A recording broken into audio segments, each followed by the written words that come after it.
Okay, we are going live.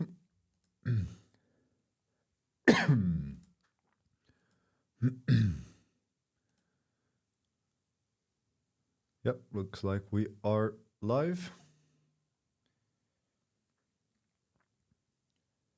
Cool.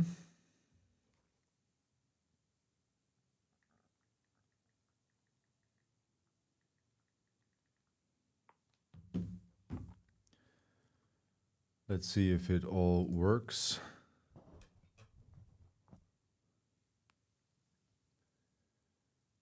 Let's see if YouTube is online properly.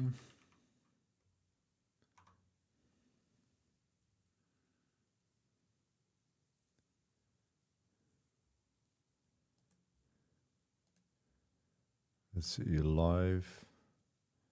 Yes, that looks correct.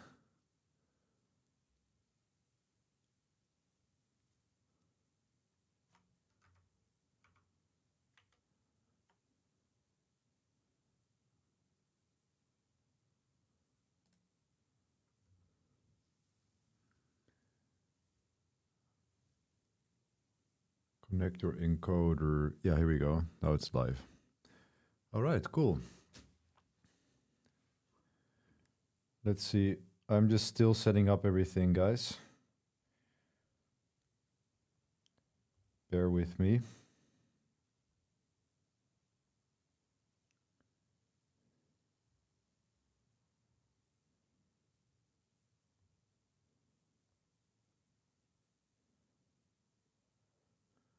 Let's see if everything is going well.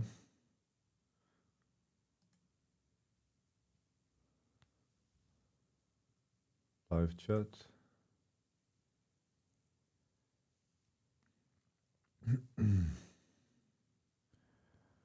So what I'm doing today, guys, I'm just setting up everything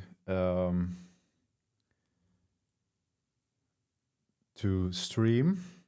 And it seems like things are working. I see some chat messages, like this whole live streaming thing. It's all new to me, guys. So I'm just doing my best as I figure this out along the way. But the goal here is that I'm going to be, first of all, showing you the trip that I'm going to take. And I'm also going to be, basically showing you the trip. And I'm actually literally going to pack my van live. So I have a bit of like IRL live streaming gear that I bought, because my plan is to actually start sharing more or doing a lot of live streaming from the road, basically. So today I'm just sort of learning how everything works and showing if the gear works, if my cloud OBS setup is going to be working as I expected. This is currently streaming from a VM in Hetzner so that I can easily switch between things. So yeah, it seems like we're working. We have some people tuning in from Twitch already. That's nice. Oh, the Restream bot is already working. We got some people in the chat. Welcome. Nice to see everyone. And yeah, bitrate is about 4K. Can everybody hear me properly? Yeah, that sounds correct. And I have the chat here on my phone. Yeah, it looks like we are ready to go here. Oh, we also have like 17 people tuned in already. So yeah, maybe I can just start by talking about the trip that I'm going to take. So I live in a town here in the Netherlands called Purmerend. And last year I bought myself a Volkswagen camper van. And I lived in Norway for 9 years, and during the summer I rented one, and I basically drove all the way from Oslo to Bodø up here, and all the way back again. That was like a 10-day trip. It was really cool. Had so much fun. And then when I came back to the Netherlands, I bought my own van because I kind of did that trip because I wanted to test it out.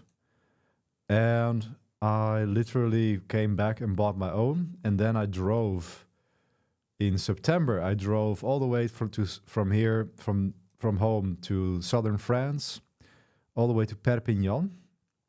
And then I was around here near Nice for a while. Um, where was it? I don't completely remember. I think it was around here. So I was around here for a while, and then I drove all the way back. That was like a 3-week trip, which was nice. And this time, I am visiting a friend in Germany. Hear you loud and clear. Just waking up in the USA. Hey, good morning. Welcome to the stream. Um, so first, I'm gonna go to Heidelberg, which is where my friend lives. So that's gonna be the first trip, and I'm literally leaving tomorrow. So that is a 6-hour drive, and I'm planning to actually stream that. And in Heidelberg, I'm going to be visiting a friend. It's actually a really cool, pretty nice place, Heidelberg. It has this really cool castle here. I don't know the history of it, but it is a cool place. And it's also pretty close to the Rhine River, I believe. Where is the Rhine? Um, my German topography is not the best. Oh, here we go. Like this is literally the Rhine. So you actually have to cross the Rhine to be in Heidelberg. But as you all will know, like the Rhine River was like the old border of the Roman Empire. So I love history. So there's maybe some history that we could actually check out here. Maybe there are some old settlements here, which I would like to see. And then the is that a Thor t-shirt? It's a Tuir t-shirt. Tuir. It's a Faroese metal band. Tuir. Check them out. It's basically one of my favorite bands. Tuir band. And actually they your official site, tuir.fo. I'm actually the person on YouTube Music who listens to them the most. I was like in the top 99.95% last year. You get like this overview at the end of the year, and so I listen to these guys so much. So this is the shirt that I'm wearing is from Tuir.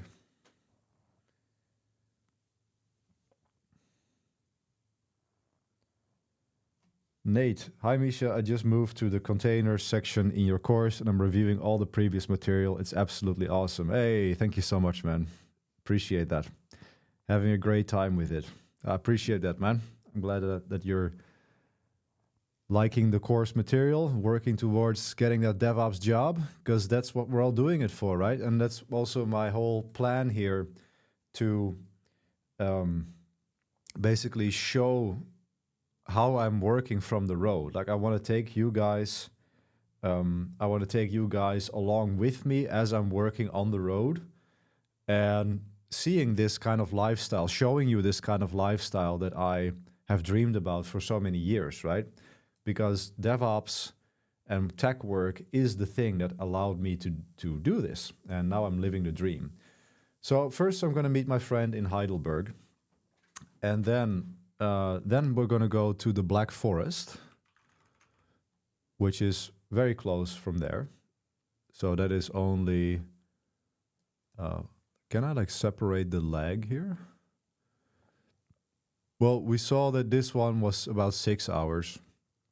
So the next day is only going to be like 2 hours or so. And as you will see, like when I check out the map, this is what I want to see, right? Like large forested areas, and as you will see here, it is also very hilly, right? It has some mountains, so this is going to be a nice place to park the van somewhere and bike, because that is basically the whole idea for this. Is I'm not going to be like traveling around very much. Is the idea? I don't want to really be like moving places very often. I basically want to find a nice place. First in the Black Forest, see if we can find a nice camping there, and then I'll just park the van and live there for maybe 7 days or so on a camping, because obviously I'm going to need power and have a stable place to be. And then the idea is just to do remote working on my applications on the KubeCraft AI, and at the end of the day, I'm going to be biking, hiking, and taking you guys along with that. So I bought this streaming rig that I'm going to be testing out today. And yeah, that's going to be fun. So this is the second stage. And then the next area I had in mind is actually, how do you pronounce this? It's going Vosges. So it is literally the Vosges, France. So, and that is only 3 hours of driving. So yeah, we're not going to be doing much driving here actually, which is just fine. Like I don't necessarily like enjoy driving a lot. I prefer, I don't really like driving, especially when you're alone. But here, like there's so much stuff here. Look, this also looks really nice. Rommelstein. But then we are in, that is probably Switzerland, isn't it? Strasbourg. No, that is actually here. This is actually what I was going for. So no, this is the national park that we're going for here, Vosges. Look how nice that is. Let's add the stop and then see photos. Oh, I look forward to this. Like I love this. Honestly, it reminds me a lot of Norway. Like this particular view. Like I lived in the south of Norway, and I'm gonna be going to Norway later this summer. So this does not look very spectacular, but I really like this kind of calm forest vibe, like the Shire, right? This is just like Lord of the Rings Shire vibes. This looks really cool. So that's the second area. And let's see, so how much time is that then? Oh, here, we have to drag this. Yeah, so that is also only just 2 hours. So it's not going to be a very long trip in terms of driving, which is the way I like it. But hey, we'll see, right? Like if I'm out here and I don't like it, I can literally just pack up and go elsewhere, right? So that's the whole idea of the trip. And then from there, we're going to go back home. Black Forest is nice. Yeah. Let's see, can I... I'm trying to read the chat from my phone because that's what I'm going to be needing to do. Okay, interesting. So when I refresh, I cannot see the chat anymore. Let's see, do I have the chat here? Yeah. Black Forest is nice, strong metal vibe. Yep, exactly. Let the van be parked. Yes, exactly. That's the idea. You should make a van tour video. Yes, I'm going to be showing you my van in just a few moments. We're going to I'm going to be showing you my van because I'm going to be packing my van on stream today. So I'm going to be, walking back and forth and literally showing you what I'm doing. Let me see. Do I have other chat messages that I missed? Let me see. Chat. Real Dutch person cycles without an electric engine. Yes, Peter, exactly. I bought a really nice bike. Actually, I could show you that one. Checkpoint here. I bought a Checkpoint SL 6. No, not this one. Checkpoint SL. This one. This is the bike I bought. I got this gravel bike, and I was thinking about getting a bike, or like for 1 second I considered getting an electrical bike, but I decided, God no, I want to have a proper bike, like a real Dutchman, being able to propel myself and without why is this showing?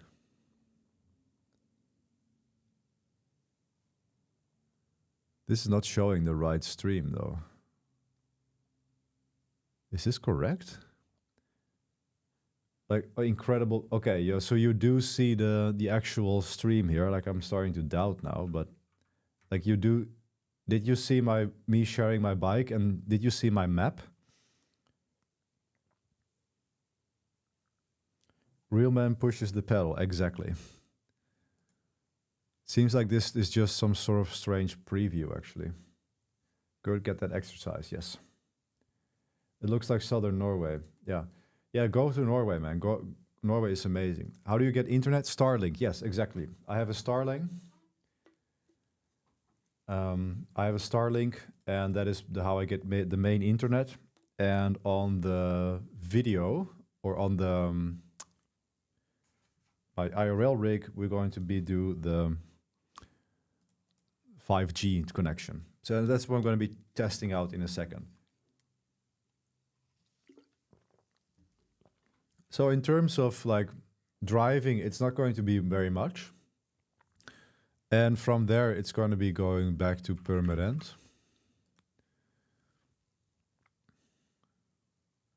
So in total, it's only 15 hours driving, it says. But we will see, right? Like when we are out here, like I could stay a couple of days in Heidelberg even. Like there is some forested area here, which looks nice. And then we're gonna go to the Black Forest here, explore that. And then, yeah, it's basically northern France that's at our feet. But this looks on the map, this looks the greenest, and the Vosges, we have to look that up because, let me see.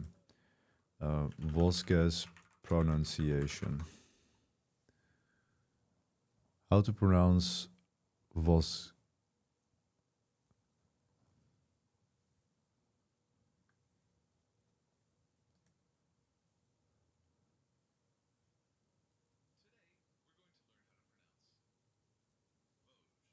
Vosges.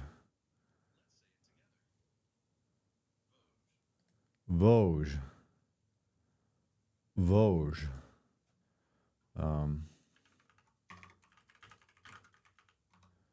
Vosges.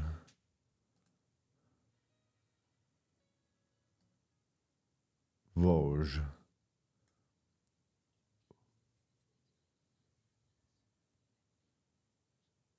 Vosges. Did you hear it? It said Vosges.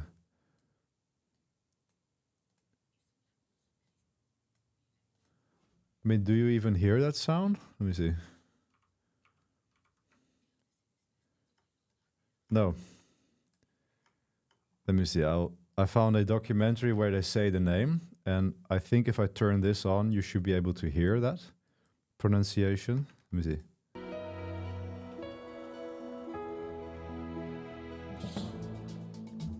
Et au cœur de cet espace naturel remarquable, surnommé la Perle des Vosges, Gérard May. Vosges. Vosges. Vosges. That is where we're going to be doing. Vosges. You should visit Bulgaria if you like hiking and lots of camping spots. You know what? Like, yeah, Eastern Europe is... Eastern Europe is definitely like uncharted territory for me, right? Like I've seen about half of Norway, in the sense that like I drove from Bodø. Where are you? Here, Bodø. So that is here. So over half, I've seen this, basically. Like not everything, but I did travel a lot here, Telemark. That's where I used to live. I've been on Hardangervidda, Jotunheimen. I've been up here, Otta, Trollheimen. So I've seen a lot of Norway. Then I drove all the way through France last year, but there's still a lot to explore there. But Eastern Europe, oh my God, look how big that is, right? So much to explore. And then Bulgaria is over here. So yes, I mean, you could literally just drive Austria, Hungary, Romania, Bulgaria. That must be really nice here around the Black Sea. Like speaking of Romans earlier, I'm fascinated with Roman history, so I'm definitely going to do trips to Italy, but also Greece. So it would be a really cool trip to like go along the coast here, Montenegro, go to Greece, and then Bulgaria, and go back. But this time we're just going to stick to Germany and northern France. Or not. Like if I'm here and I feel like going to Switzerland, I could literally just do that. That's the beauty of the freedom, right? But this is the plan I have, at least. The Black Forest and Vosges. Vosges, around here. This looks really nice. Black Forest, Vosges, and then go back. Because in July, I'm going to go to Norway again and camp around and work remotely from here. So that's going to be another month. So that's why I don't want to drive too much this time, because I'm going to be driving all the way up here. So that's going to be a far drive. Cool. I'm an ex-historian and love the Roman Empire. Now I want to meet you IRL. You sound cool. Yeah, thanks, man.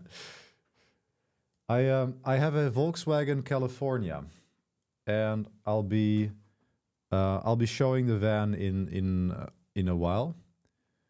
But let's see. We are now at 25. Do we have anyone on Twitch? We have one viewer on Twitch. Werkt het? I set up Twitch for my dad so he can watch me on Twitch. Because one of the reasons why I want to do this live streaming is because I want to basically take my dad and my family with me. So, yeah. So, yeah, this is basically the trip that I have in mind. Oh, I see my dad is watching it. That's cool. So this is... Hoi, pap. Kun je me goed horen? Leuk je te zien. Blijf vooral kijken. So yeah, this is the trip we're gonna do, and now I'm gonna be testing out my new phone stream setup here. Here.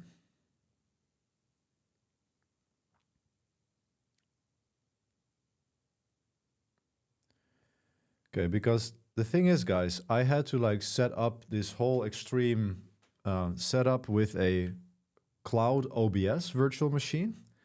So like I'm actually streaming from my local machine to a VM in the cloud, and then that cloud VM is then streaming to what you see here, which is Restream, and then Restream is streaming it all over the place.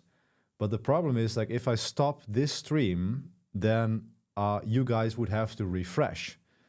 But I have set up this whole cloud setup so that theoretically I should be able to just switch between the things, okay?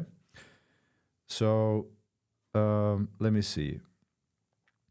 I'm going to be, let me see.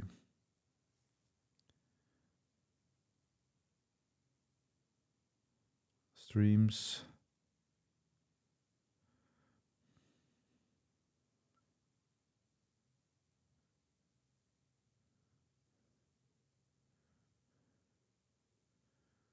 Okay. Background streaming, yes, that's correct. Bitrate. Okay. So if I now stop this stream, I should be able to just go and switch to my phone. So we are going to be testing that out now. Guys, if this doesn't work, then you may have to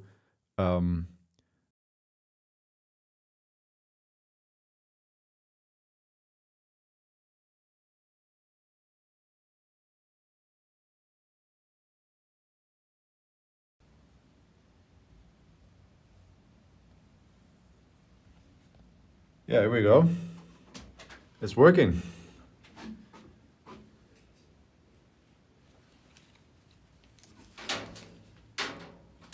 I'm not sure if you guys can hear me.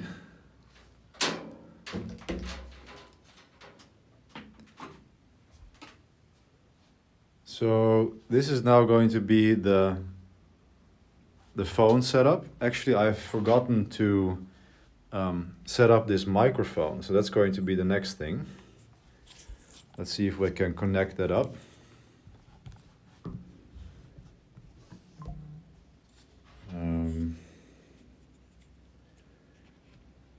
Hold on, guys.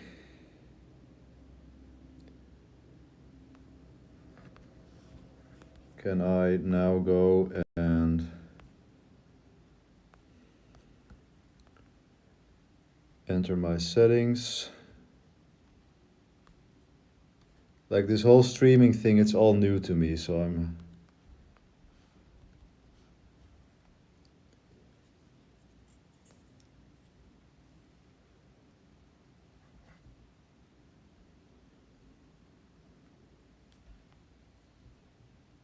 Bluetooth.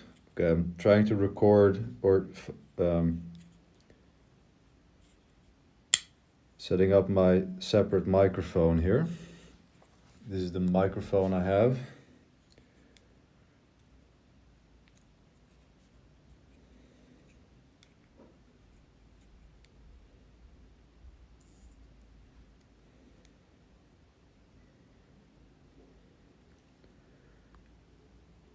Okay.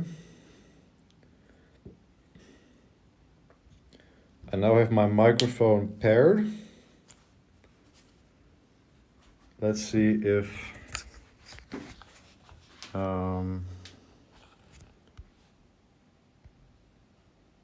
okay, so Moblin is back.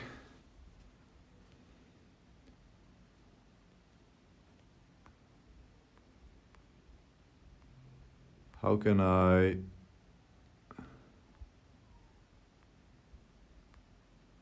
audio mic?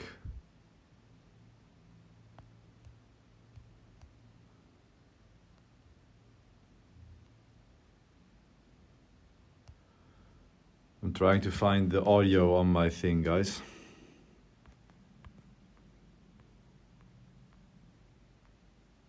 DJI devices, no.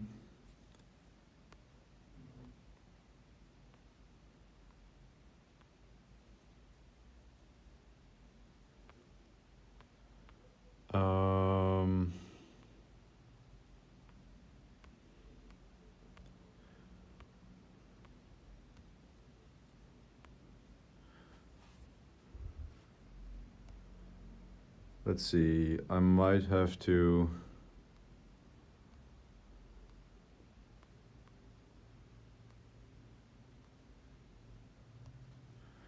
I cannot see my external mic. I'll be right back, 1 second.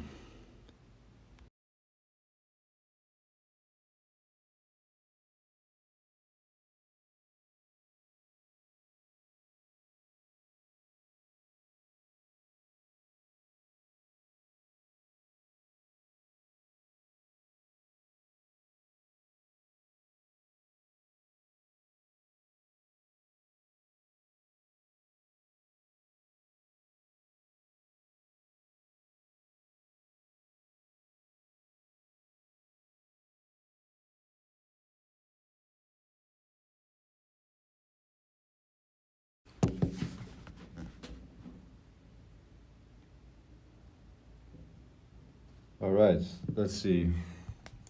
Did you hear that I switched?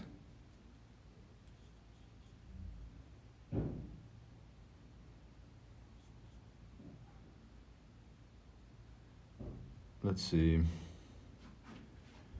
Like, I'm wondering, is it now using my phone mic or my DJI mic? That's the thing I'm trying to figure out. Because I think it is not using the...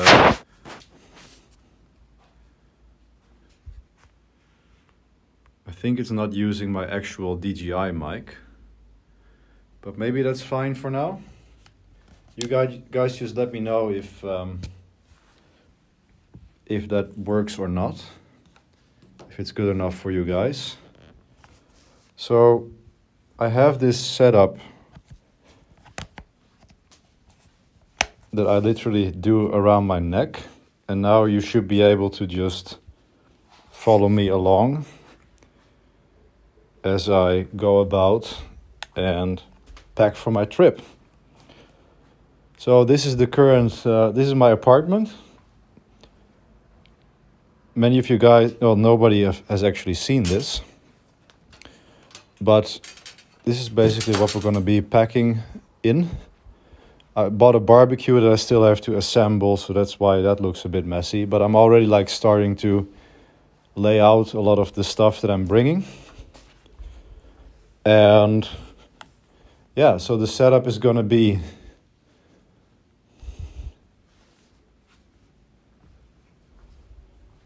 you switched mic. Okay. Well, can you maybe, like, I'm talking now to my, this is obviously the phone mic because I can see it basically running. But if I then pick up the DJI,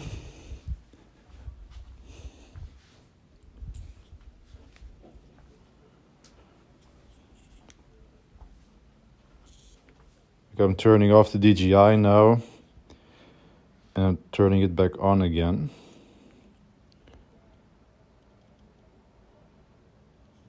Like, I don't think this is the one that's doing the sound now, because I literally cannot see.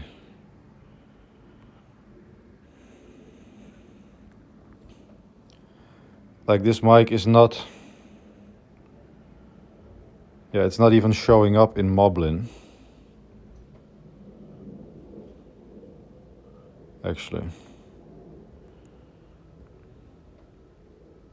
Mic.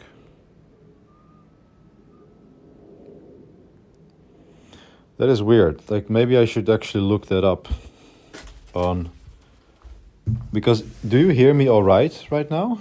Like, is it okay? Or is this Moblin DJI mic?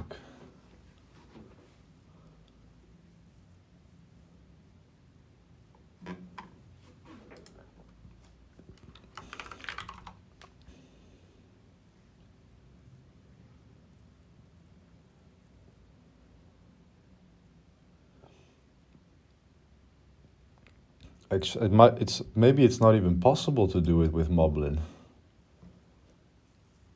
because this is the app I'm using. It's a camera live stream. Yeah, it apparently is probably not even possible. That's interesting.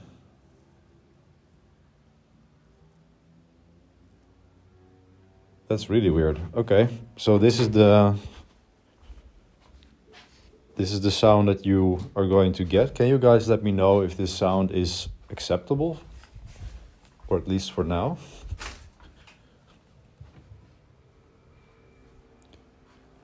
You can hear fine. Yes, I do live very small. So yeah, let's just start with a small tour of the apartment. So this is just a very, like, for me it's luxury. This is my messy bedroom. As you see, I do not make my bed, but it's just a bedroom. Then this is my office with my walking setup and the Zwift for biking and little mini lab there.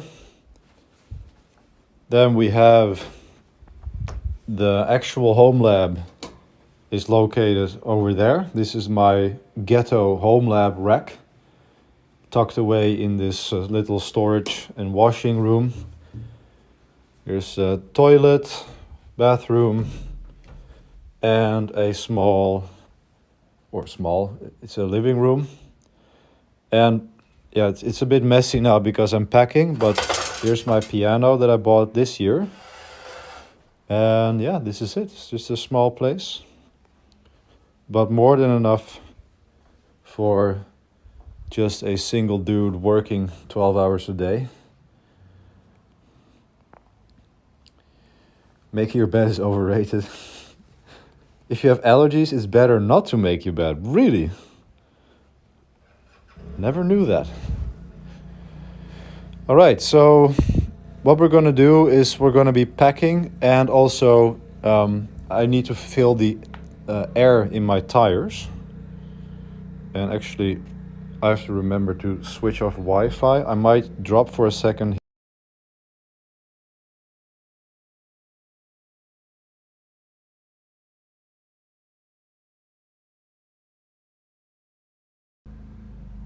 I am now on 5G because I want to test that out.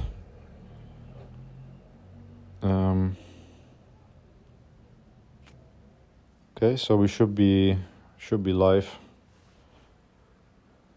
right now.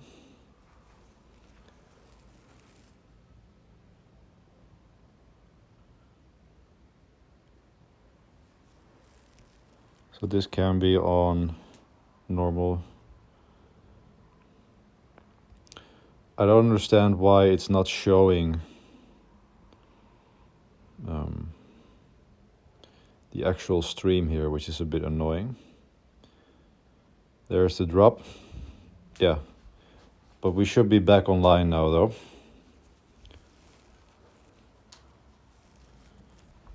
Are we still online?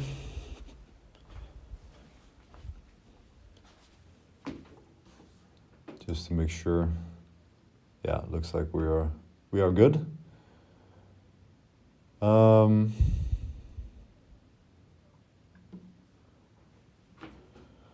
wondering if I should be streaming at 720 though from the Moblin.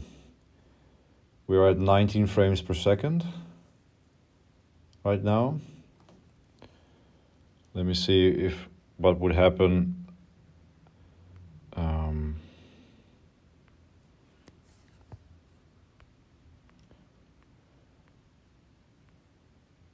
Apple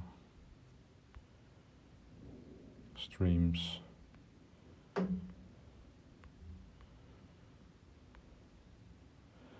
I'm switching to. Okay. I'm going to quickly switch to 720 and see if that is going to be the right setting.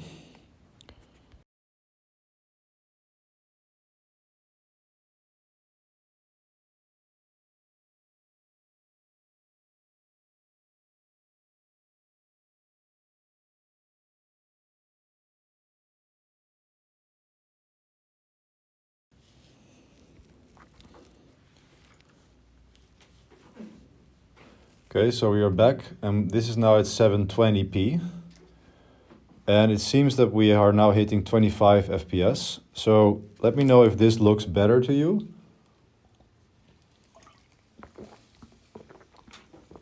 And which one did you prefer? Is because just now we were at 1080 and now we are at 720, and I'm just trying to figure out what the right setting is while I'm doing this on 5G.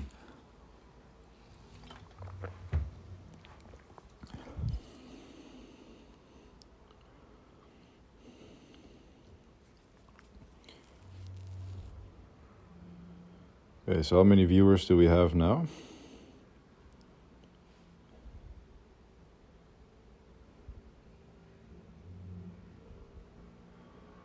Can I easily see that? Peak viewers, 31.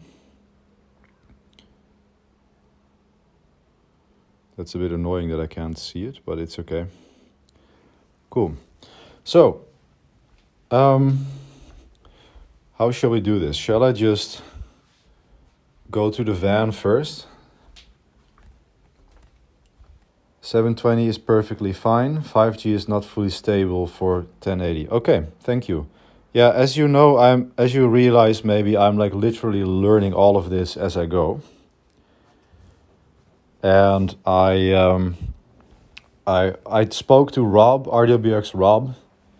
He's he's he's mentoring me in live streaming now, so I have lots of questions, but I also just need to get going with things to learn. So maybe what we can do now is I'll just go and park the van in front. And because, yeah, there is some space now. The van is right over there, if you can see it. But we're gonna feel some air in the tires. And then we are going to park it in front of my house. And then we can start filling it up, basically, because we're leaving tomorrow. And when I do that, I'm going to need to have some coins to pay for the air. Let's see. There we go.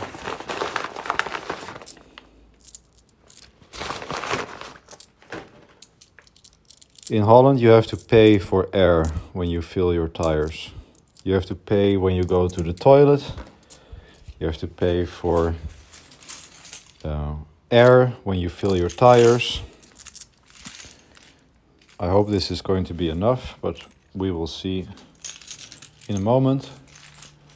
I think everything is working now. And let's just go and do that.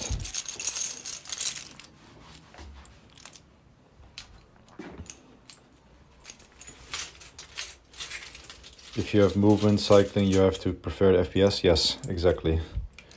Yeah.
But there you go, there's the van.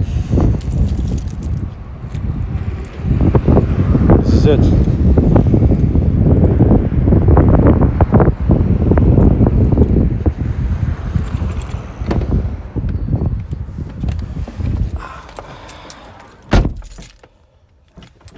My beautiful van. I love it so much.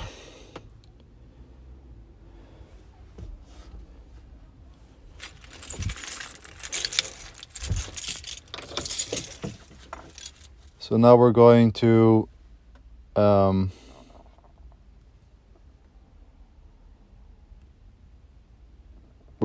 fill up some air in the tires. New the cap in the wind, yeah.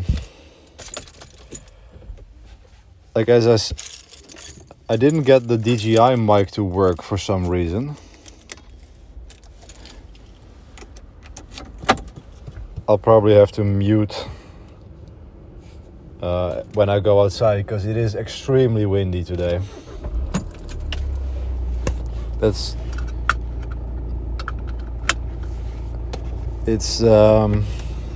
part of living in the Netherlands. It's a very windy country, so I'll definitely have to learn how to deal with the wind. Sorry about that, guys. But the place where I'm gonna fill air is literally over there. It's like the shortest drive in history, but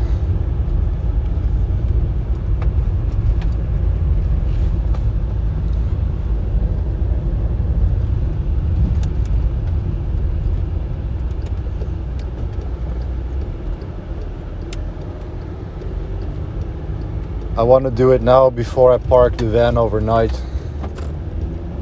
And because I'm gonna park it right in front of my door for easy access while I'm loading it.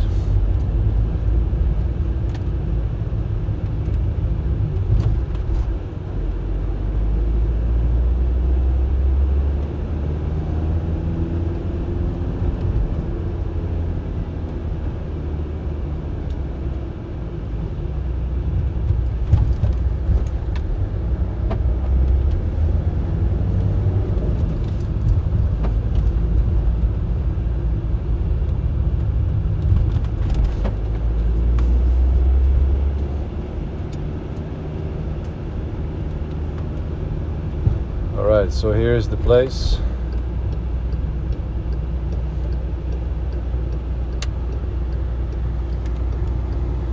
Air.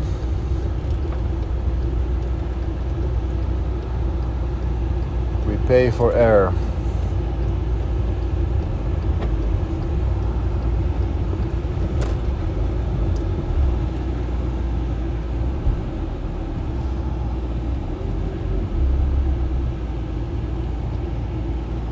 Alright.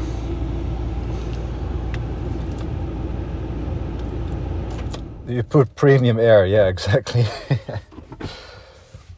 Permanent is not, yeah, I mean, it's like, is an extension of Amsterdam. It's like 20 minutes with the bus. And actually a lot of people from Amsterdam actually move here. A lot of the older people tend to move here. So it is very close, right? It is very close. And like the bus stops right in front of my house. So I can really easily go to Purmerend, to Amsterdam from here. So it is in that sense, it's a bit of an outgrowth. So since it's really windy here, guys, I'm going to just mute the microphone and I'm just going to be feeling the air.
All right, that's the tires done. Yeah, I turned off the sound because I was in the wind, and it is so windy out here. It would have probably hurt your ears, so that's why I muted. The first thing that I have to figure out is how to use my DJI mic together with Moblin. That's the app I'm using for streaming, because that didn't work out of the box, which was surprising.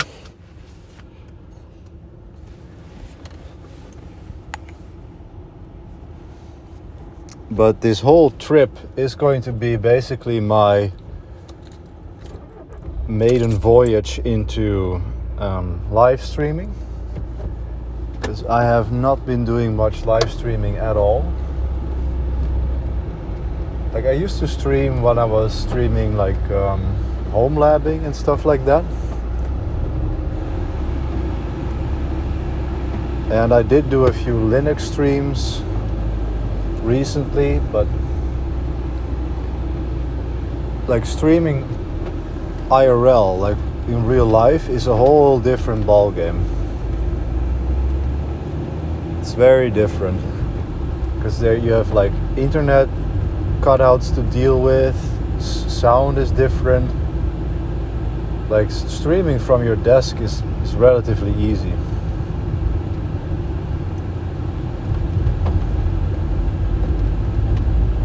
But that is the whole idea of the trip, that I'm gonna be, streaming while I'm driving, and while I'm working. I want to be streaming while I'm working in front of the camper van, right? But then the idea is also that I will stream to you guys after work too. And that is the thing that I'll have to figure out in terms of YouTube. And like, the thing I'm worried about is if I'm doing lots of like IRL streaming like I'm doing now on YouTube, is that going to punish my account because I always do tech stuff, right? So I might have to only stream like this kind of IRL stuff to Twitch, and then maybe do the YouTube streaming only for co-working. But yeah, we'll have to figure that out. Like, what are your guys' thoughts on that?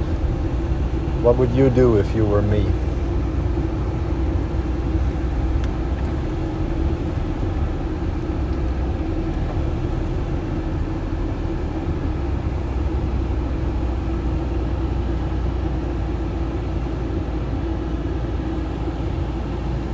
Alright, so this is nice because now I'm parked like right in front of the door.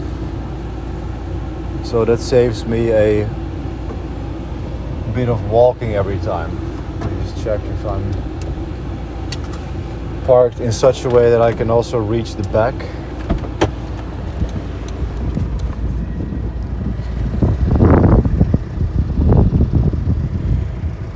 Yeah, I'll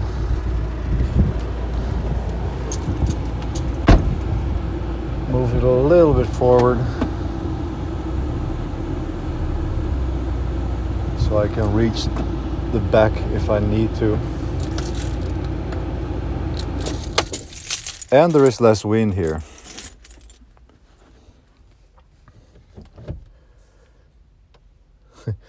RWX Rob vibes. Yeah, exactly.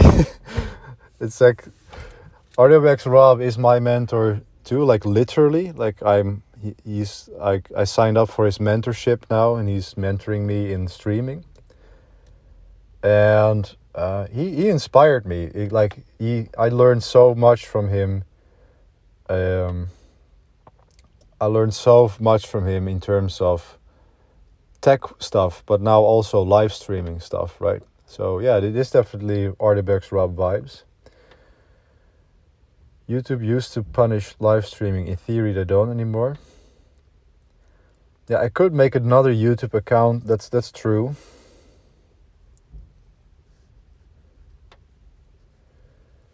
Yeah, that's what I'm gonna be figuring out. Like, definitely Twitch is the real place for like lots of like constant IRL streaming. Like, I'm doing this prep stream because I want to let everyone in the community know that I'm actually doing this and that you can join me on this trip together, right? Yeah, but making a separate YouTube channel is not a bad idea at all, actually.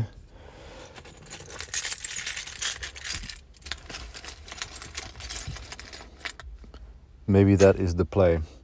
All right, so we have now parked the van. Now I can actually start packing it.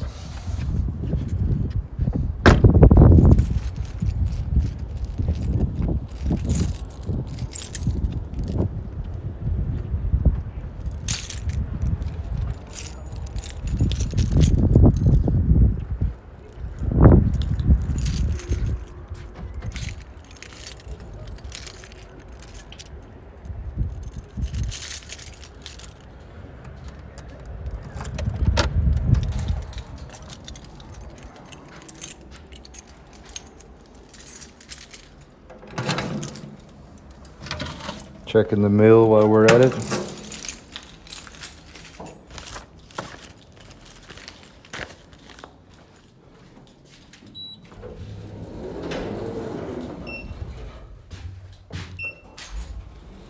Hello everybody.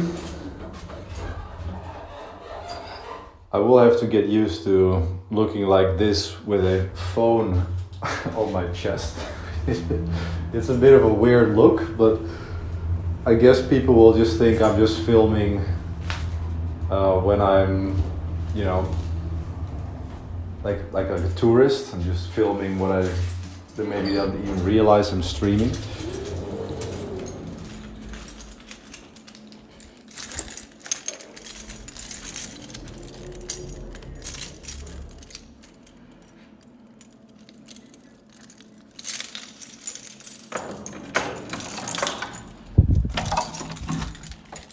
All right.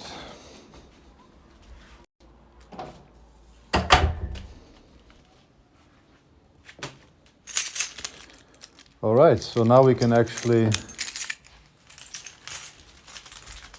start packing, guys.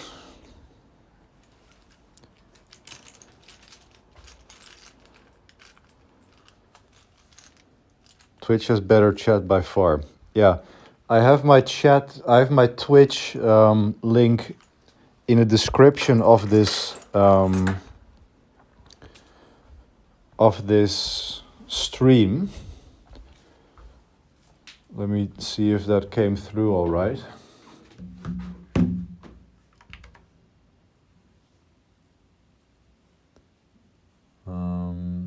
Live streaming. Yeah. Okay, this looks good that it has my thumbnail. Let's see, where is the live now? Where are the settings for this?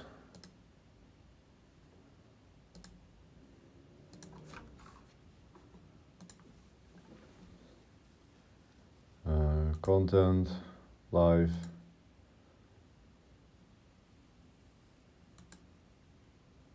Here you go, here. Twitch.tv/Misha Vandenberg. You should be able to see that. But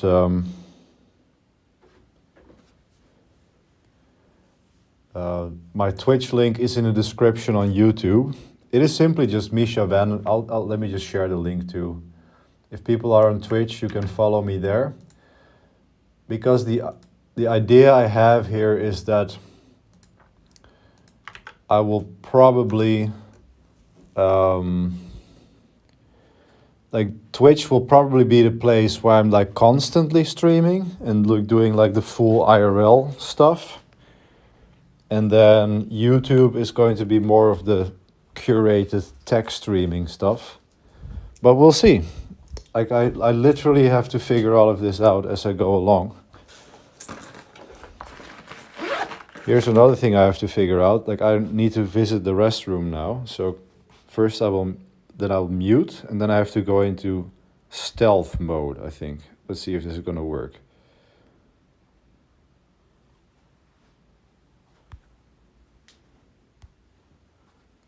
But do I have to mute then too? I want this to be absolutely sure.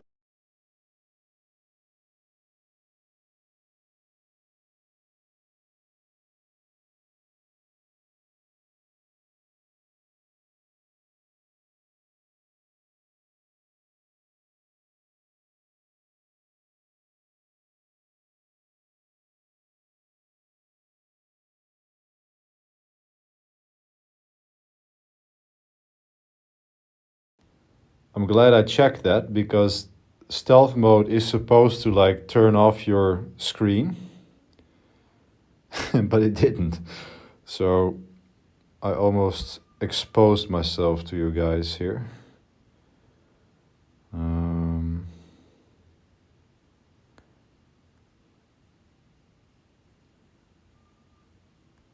Why is that not?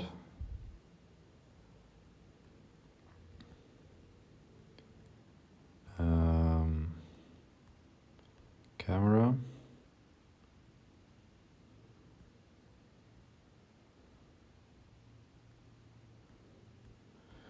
Interesting. I can literally not turn off the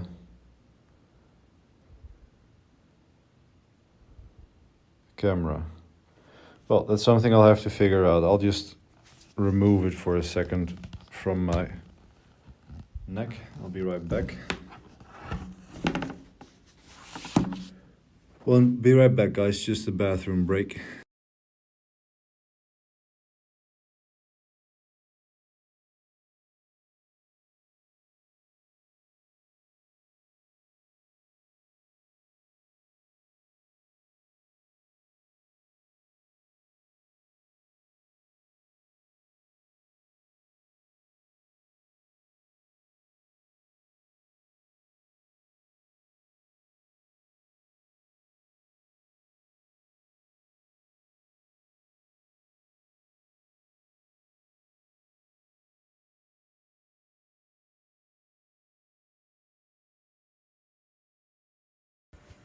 So one thing I did see here, though, in my settings is DJI devices.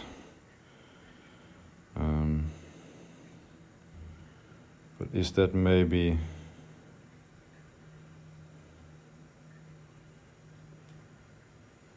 DJI devices?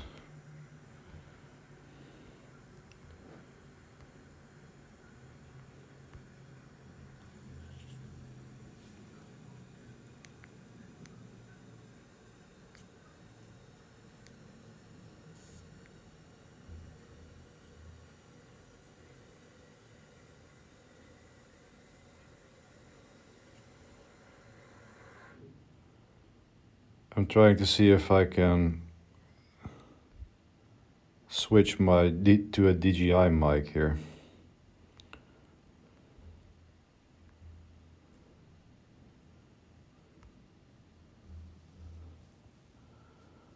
But I think it's just for like camera devices.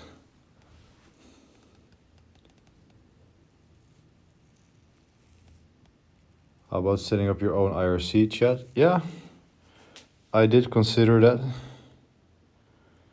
But the live streaming...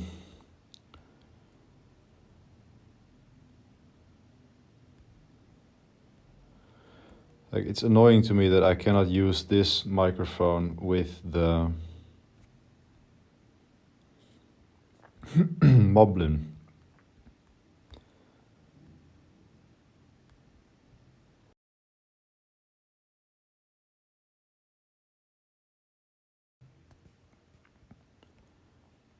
Streams, audio.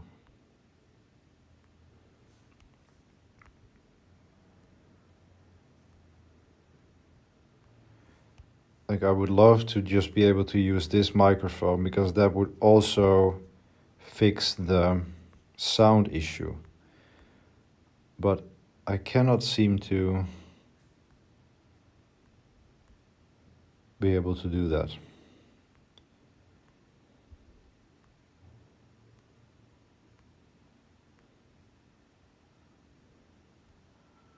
Yeah.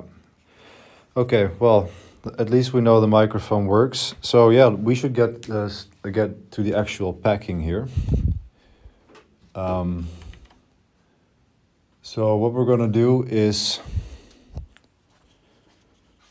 basically start, and I have a list that I always use.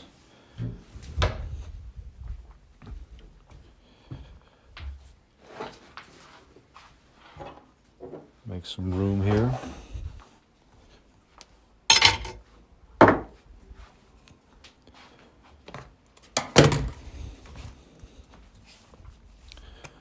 Actually, it's going to be fun to see if I can time how long it's going to take me to pack my van.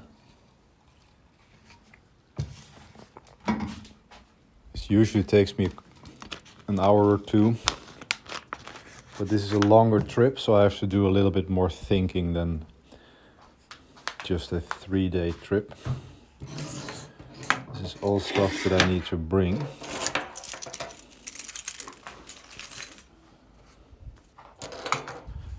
Because I'm also going to be experimenting with creating some YouTube videos from the road. Because if I can get that to work, like reliably, if I can get to a situation where I can keep creating content, and if the live streaming works out reliably from the road, then I can really live like a digital nomad, you know? How cool would that be?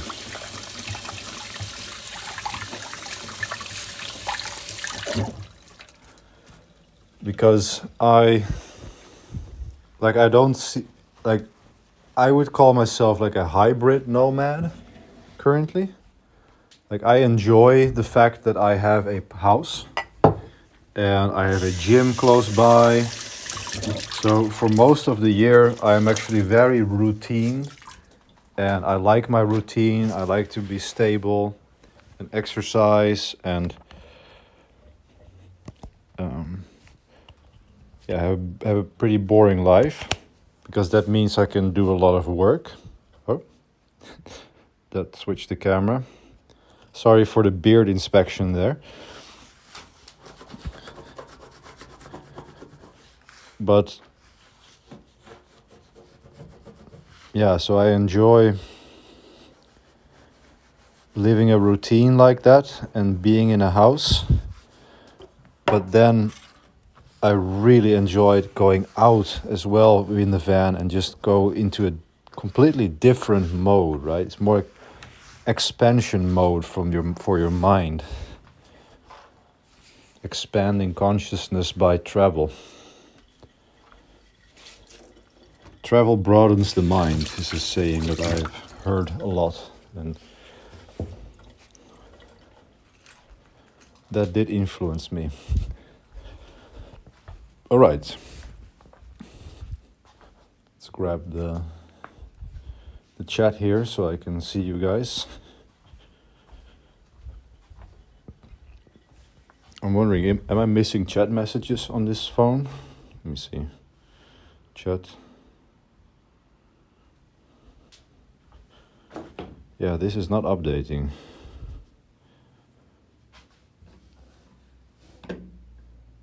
This one says easy enough. Okay, yeah. Okay. Like, I'm still like really learning all of this streaming stuff and really have no idea what I'm doing with it. Right, so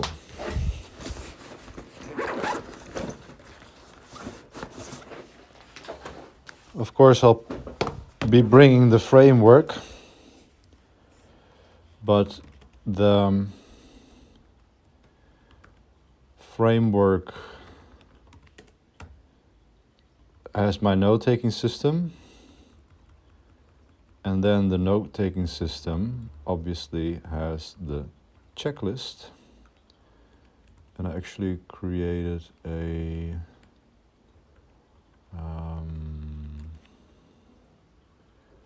Heidelberg note checklist for the Heidelberg. Was it Vogue? I forgot how we pronounced it. Vogue? That's how you see how bad my memory is. But this was correct, this one. We verified that.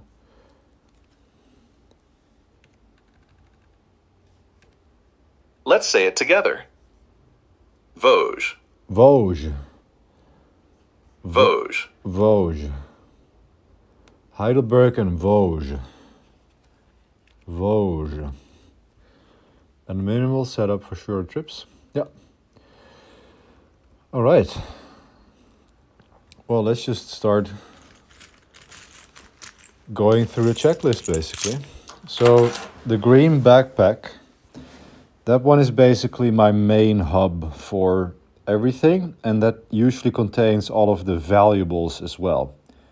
So when I park the van and I go into town or something like that, I will bring that, and that will, I can easily put my laptop in there and just have everything in that. And so that I just have one, also when I'm driving, right, I just have one thing to bring with me, and basically if they break into my car, at least the most important stuff is covered, because I have it with me. So it's not covered in that sense, but like, you get what I mean, right? Opening the stream on this one too.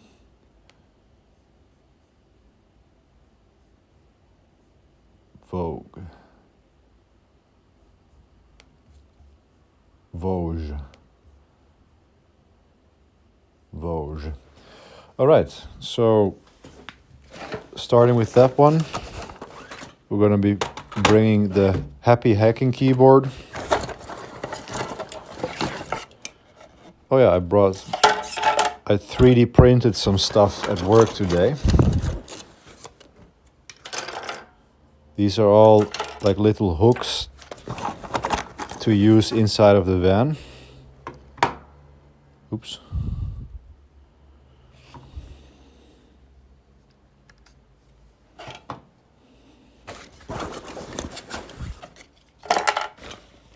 Okay.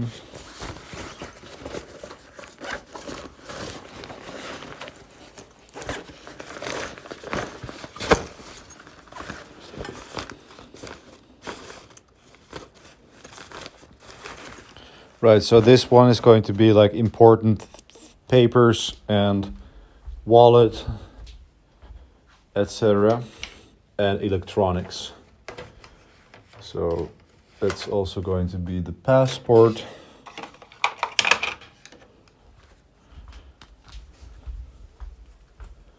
And everything.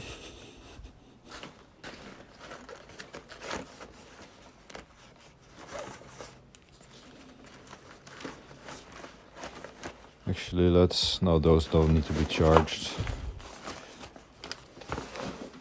Now that I remember, I should be charging my Whoop.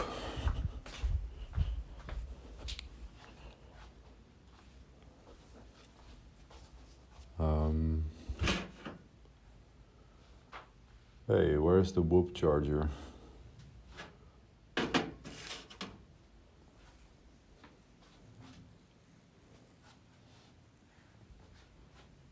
That's weird. Why is my Whoop charger not here? Did it fall down?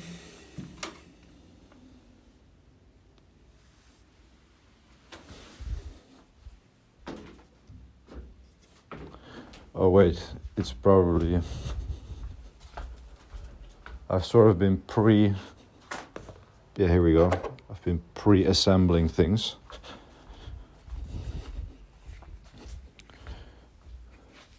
This is like a multi-board charging station I created for myself. This is all 3D printed. It is a lot, like they're going to be releasing a cable management system soon, so you can like make it really nice, but that's why I haven't like made it perfect yet. But this is basically where I charge all of my stuff normally.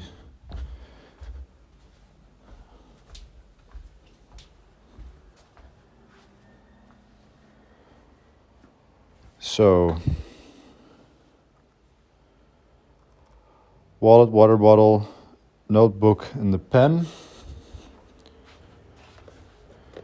Like, I'm heavily debating whether I should even be bringing a notebook anymore.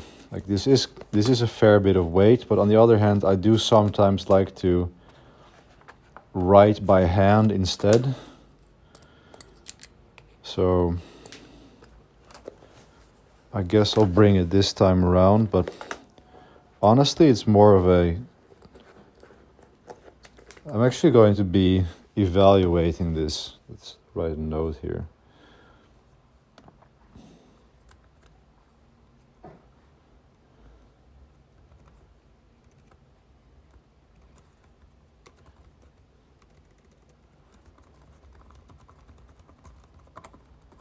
I should maybe have some sort of code that would track things, or if they're necessary to bring or not, and then after the trip I can like determine whether I should even bring it.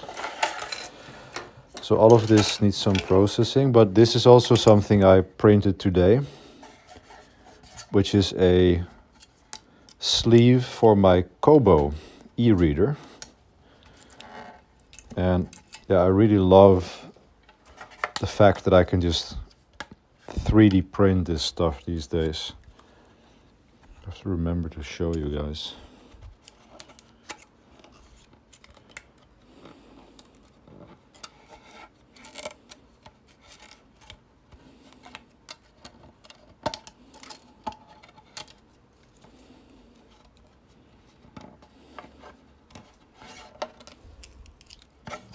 Okay, so this is a nice little sleeve. Then we'll grab the Kobo. Actually, I'm gonna be going inside of the bedroom so many times for you guys. I will then make the bed just this once.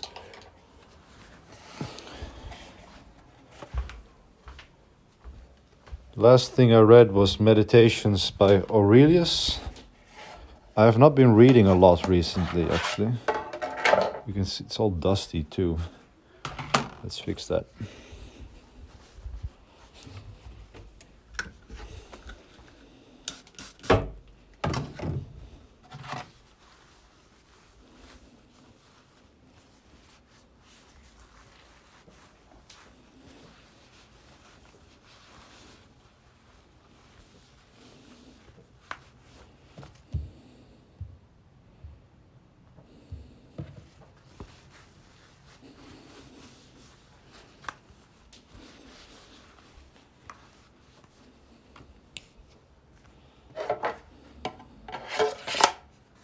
Nice.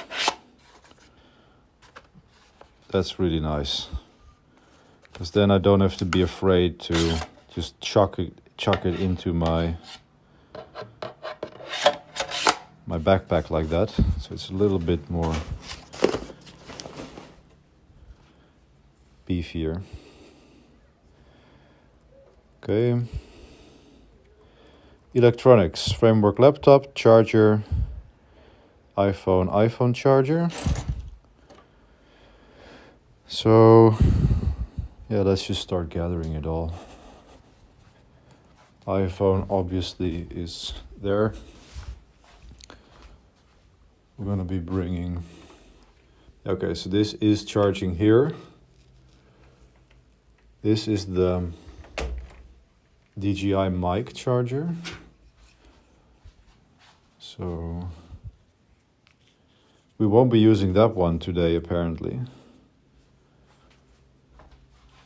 So this one can stay here, but I am going to bring this.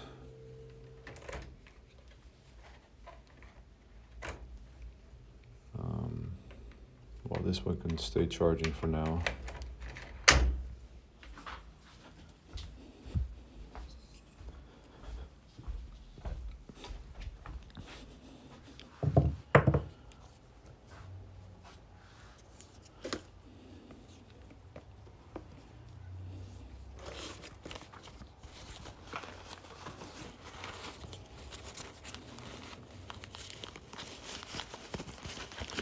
DJI mic goes into the little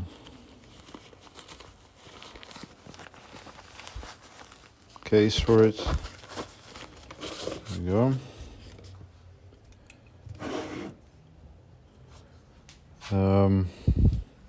Where am I going to gather all the electronics? Actually, I usually like make group things a little bit. So this will be the electronics and camera side. So we have the camera bars, the charging bricks. Actually, it is now at 60% currently. This iPhone. So pretty soon I'm actually gonna have to start charging this too. That's what these charging bricks are for. So how long have we been streaming for?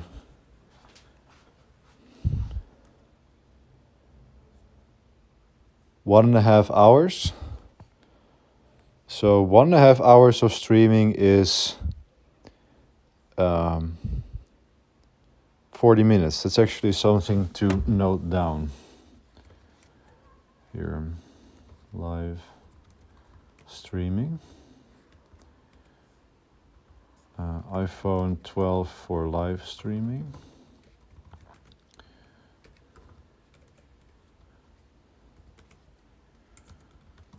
Battery usage while streaming on iPhone 12.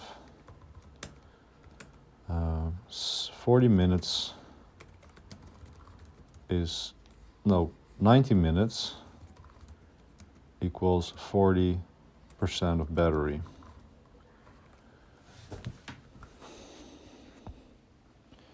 That's actually a good data point to capture. Okay, so iPhone charger, AirPods, we have those. AirPods Max.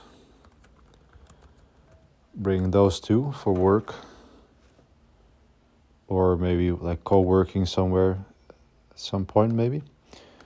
Multi-charger that is already in the backpack.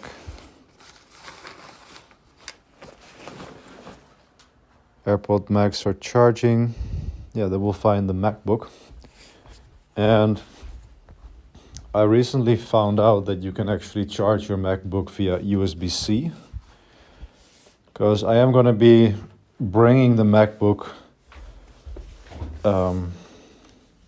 not because I don't trust my framework, but for streaming purposes. So let's see if this will charge with the MacBook charger or the framework charger. Yeah, okay, so this will charge just fine.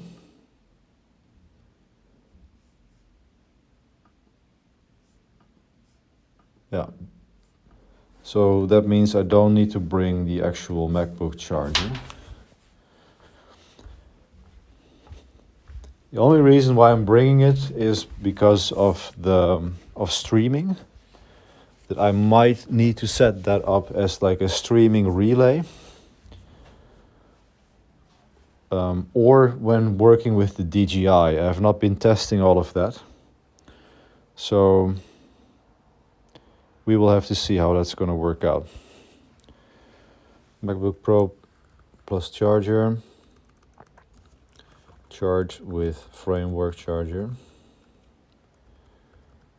And then the framework charger is here.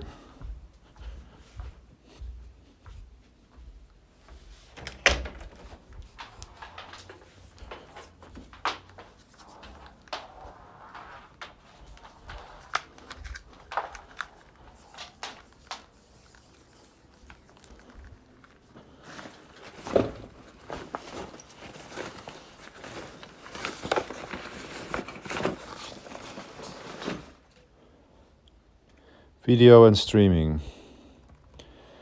So we have the selfie stick. This selfie stick will also act as a tripod because the tripod, I can open it and then I can set it up so I can record stuff or have it set up as my streaming camera. So that's gonna be nice. So I have to make a decision here where I'm going to be storing all this camera gear.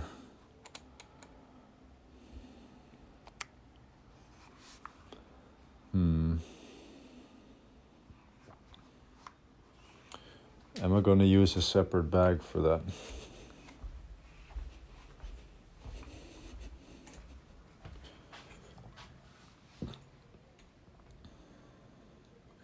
I really like compartmentalizing things when I'm traveling. So let's just get a small little linen bag with just camera equipment. So we have this one. This has a phone mount already. Then we have this one. It's a spider mount for setting up cameras too. DJI Plus microphone.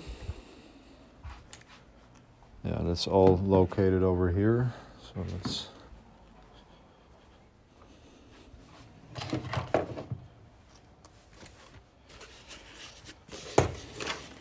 this one has the mic.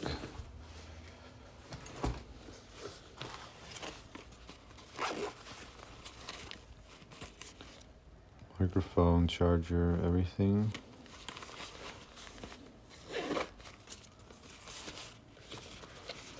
Then we have the DJI camera, another little tripod, and battery pack. So this is all for the DJI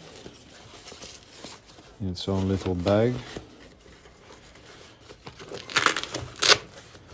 And then that one has a 5-meter cable, which is too big to put in there. So it's just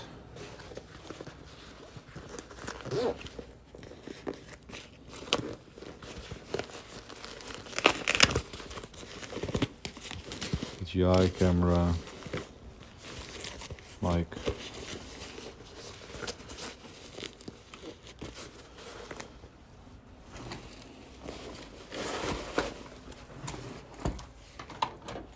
Five-meter USB cable.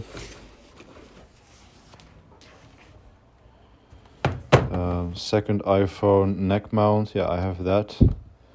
The USB docking station. That's actually for streaming too. So this is for when I need multiple.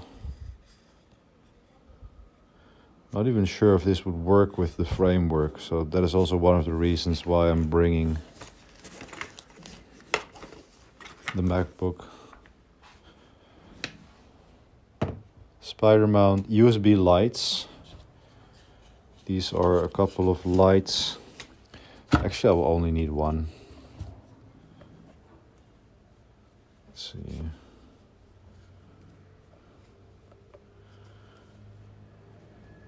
This one is the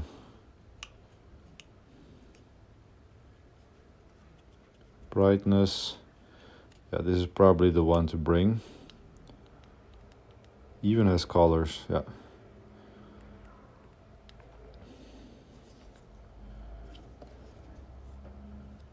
So that's the one I'll bring.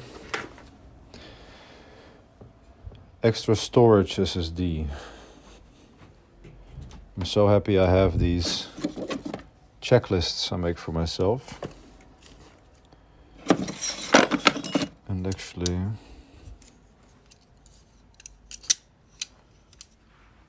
yes, this time I am bringing like a laptop stand.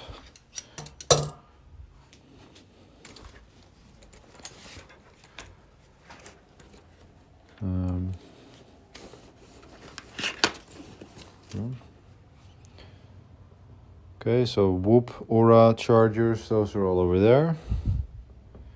Cool. So here you see, like this is, I created this minimal setup for recording on the road, but you see it's like still a substantial amount of gear that's needed. I mean, you should see the office. It has like tens of thousands of dollars of equipment there for to make these YouTube videos. It's insane.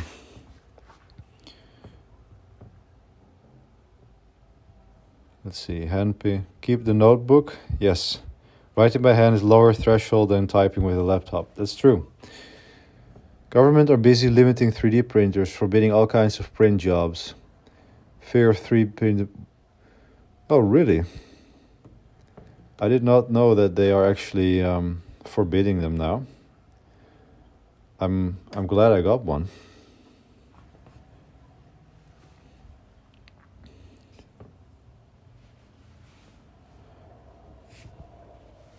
What does the stream look like actually on? If I open Twitch.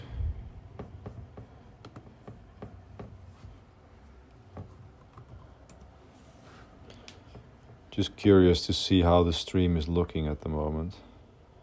Hey, Rob is online too. Channel. So if I start walking around with my laptop, I'm just really curious what that looks like.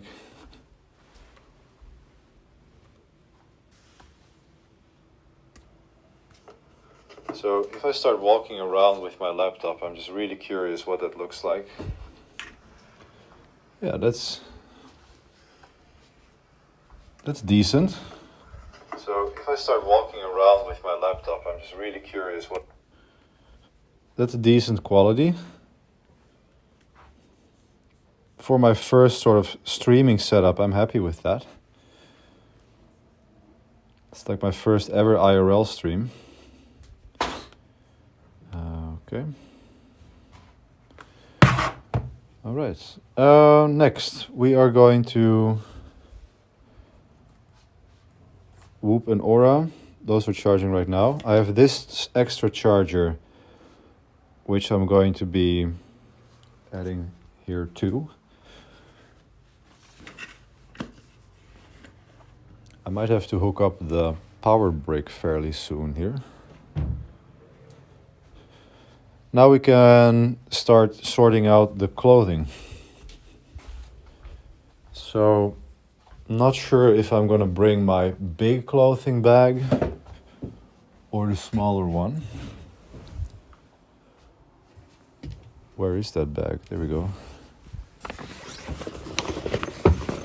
That's one bag. But let's just start with the...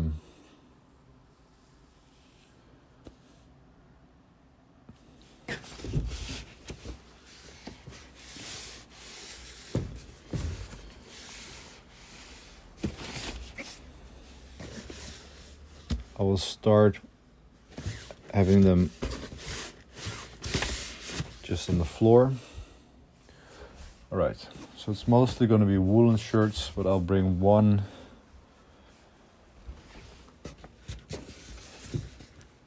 a long sleeve and a normal t-shirt.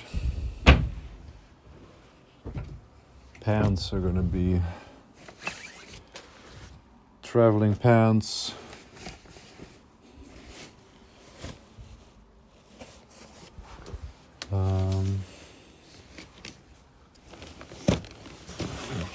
These are the main pants, the main workhorse. Fjällräven cab. Oh, we're gonna bring all of the cycling pants. Extra large. Extra large. Extra large.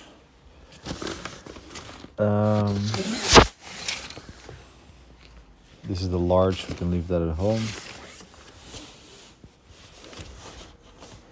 I'll bring one pair of sweatpants. And then we need shorts. I'll be bringing my cab shorts. It's unlikely that I'm gonna, well, actually I might be swimming. There might be cold streams, which would be nice. Yeah, I'll bring those 2 pairs of shorts. should be plenty.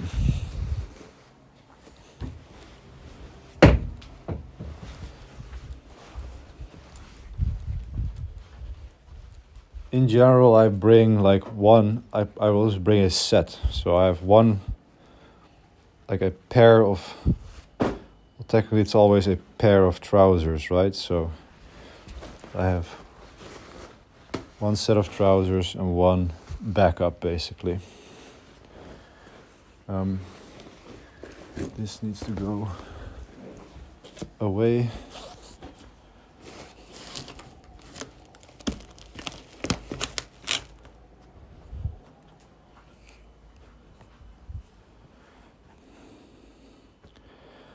And for the clothing, I always like to have to pack what I'm gonna be wearing. So this is going to be the stuff I'm wearing tomorrow.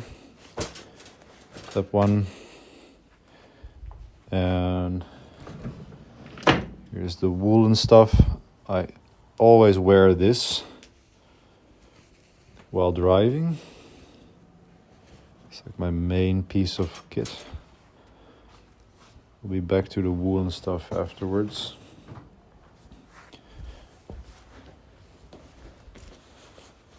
So we've got pants, shorts, backup shorts,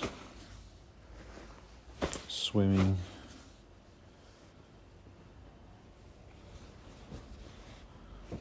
sweatpants, normal shirt, long sleeve shirt. This is all the cycling stuff that comes afterwards.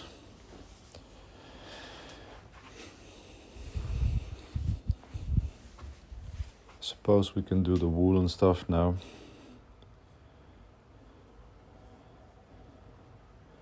Hey, someone became a member. That's nice. Jangalov. Super nice. Thank you for that. Appreciate it.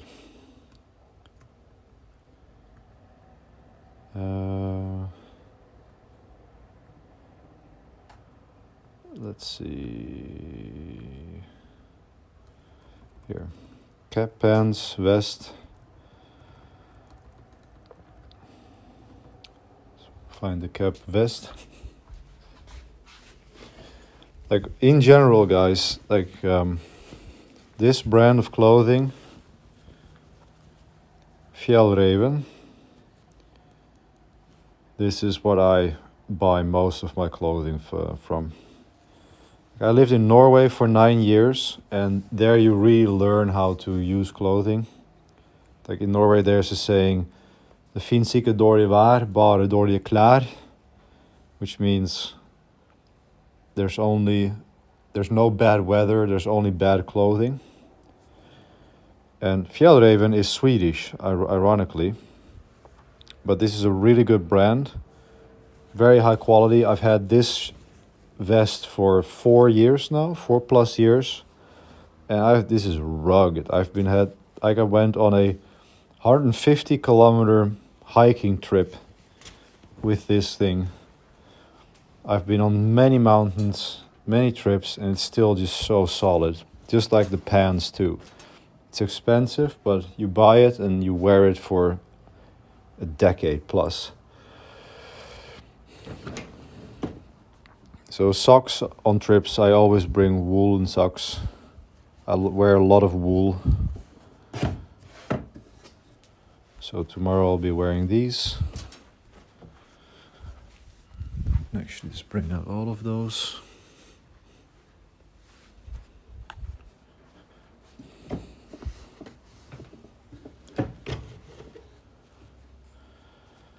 My woolen shirt.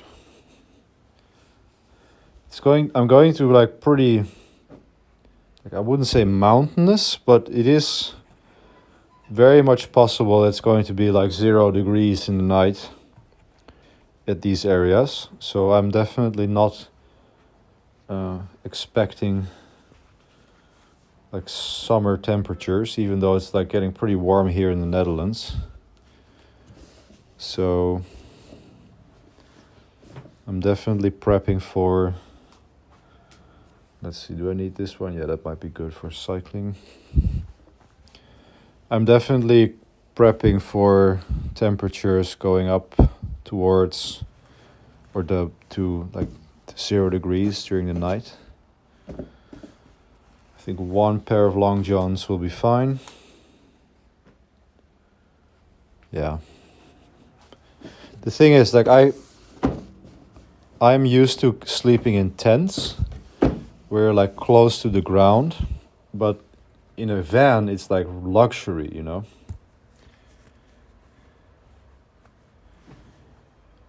The van is just luxury camping. It even has heating in it. Let's see. Hey, Ekshunya. What's your plan for the coming week? Anything new for the YouTube folks? Yes, well, what's new is that I am going to be... I'm going on a trip, and that's why I'm like showing this now. So we just parked the van like outside here. The van is standing right there. And we're packing it, and tomorrow we're leaving on a 3-week trip. 2 to 3 weeks, we'll see how long it goes. And I'm gonna go to Germany and France, and the plan is to do a lot of live streaming while doing that. So I suppose that is new. But the normal upload schedule of one video every Tuesday at 5 p.m. is protected. I've recorded all of the videos for May. So there's 4 videos in the pipeline now being edited. So the cadence is going to be going. Plus we're going to do a lot of live streaming. So I'm actually pretty excited about all this. I need a drink.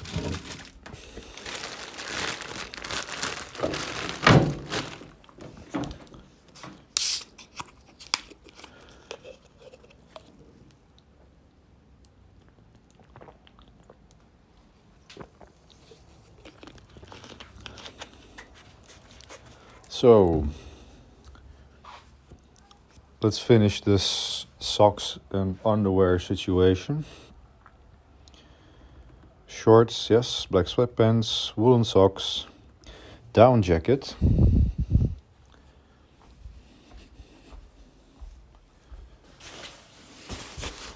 And my cap.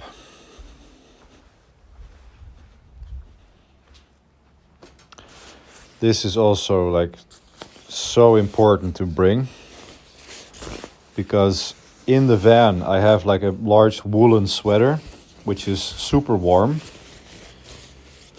but this is really good for when you're on hikes or to have as an extra layer in the morning when it's cold.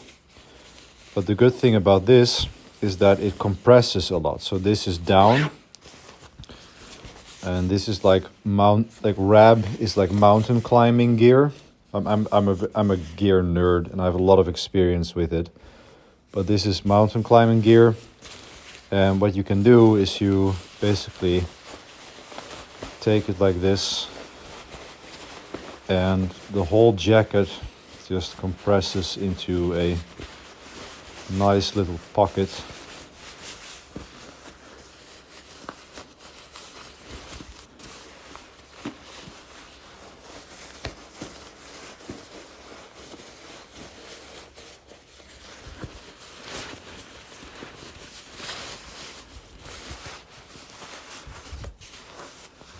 Just like that, and then you just zip it up.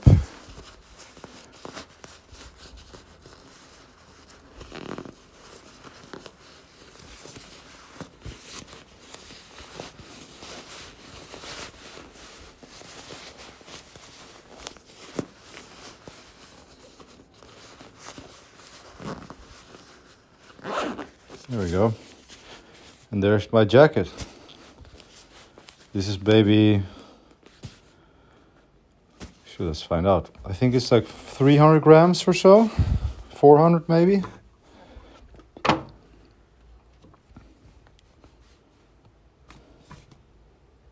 $470.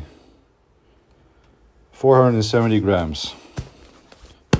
But super warm.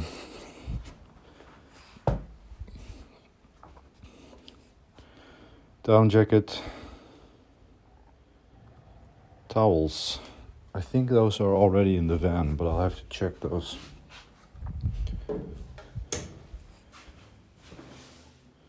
Yeah, I'll have to check those, but I'll just bring a couple of extra travel towels just to be sure, since I'm on a longer trip.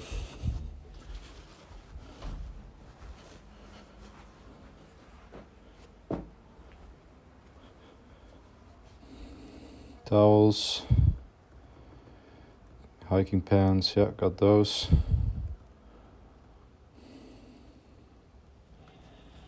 Yeah, then I have to find my boxers. Yeah, I think I'll just bring my big bag.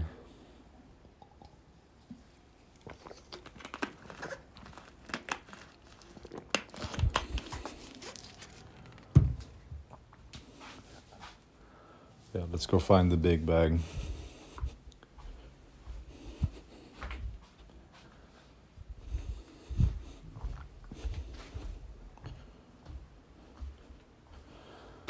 We'll go down to my storage unit.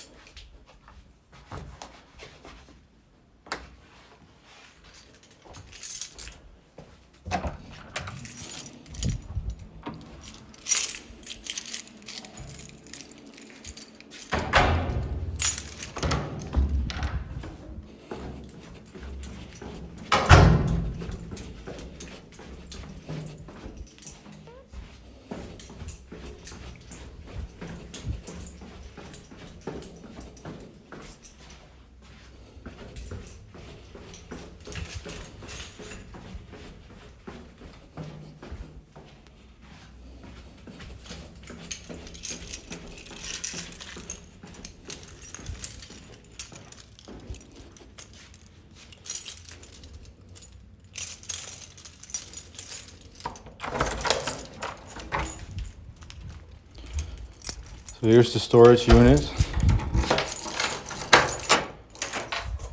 This has all of my camping gear, and here's the bike, obviously.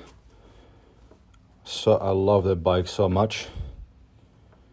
So it's saying low bitrate, probably because I'm in the bottom of the building here. But I'm actually thinking, should I bring my hiking backpack? Hold on here. Well, we're definitely bringing this.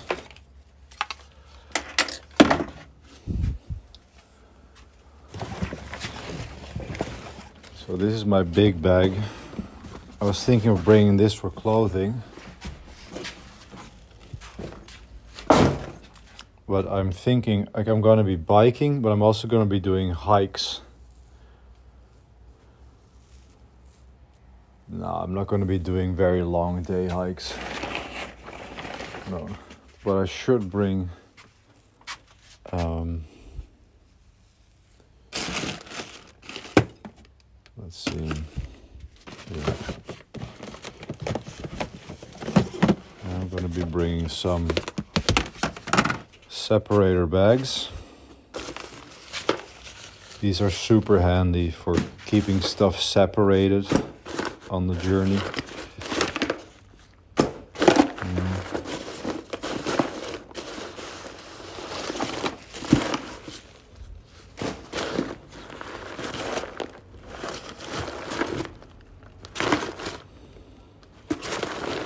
A couple of these could be useful.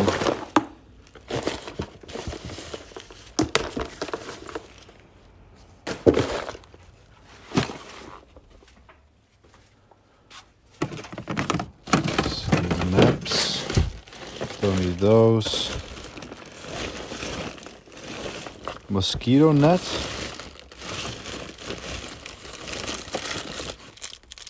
Probably not on this trip, but you never know.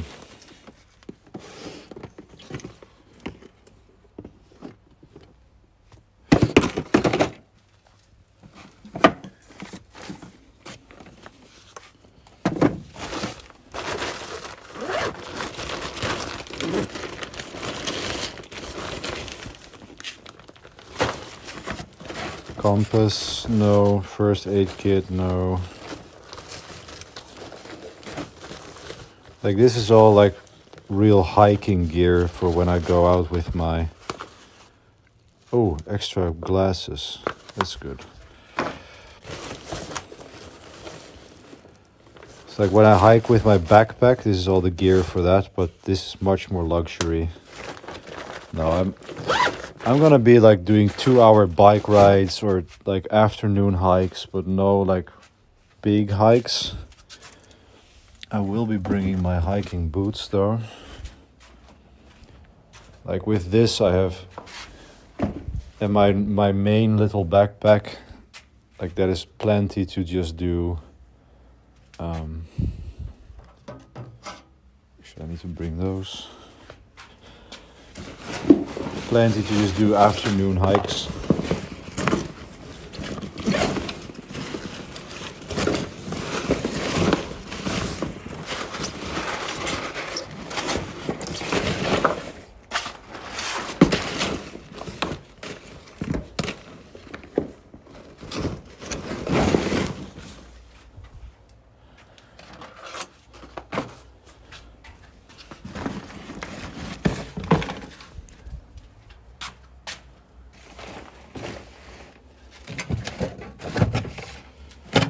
Okay.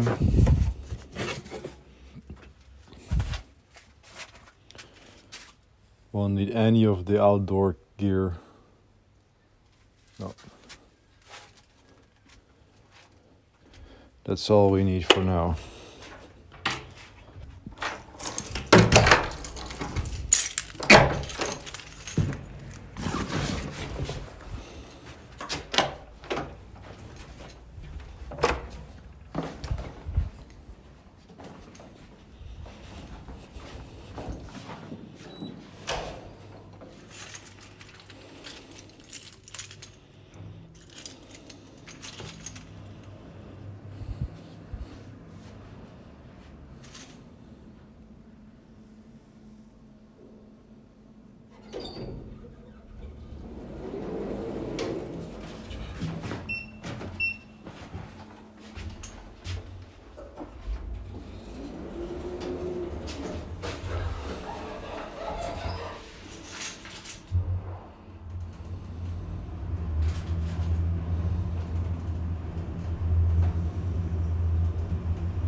All right.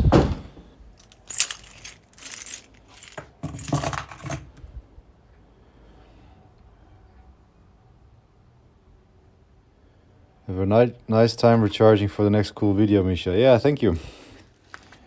Yeah, we'll see how... like I want to be recording on the road this time too.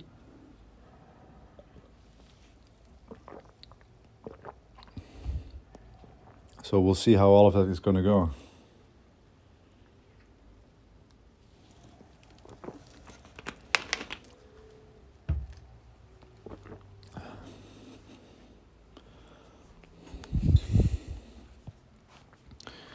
Actually, I'm gonna need to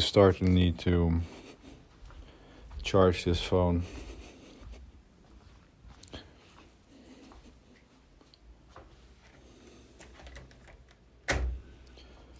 Let's see how this is gonna go.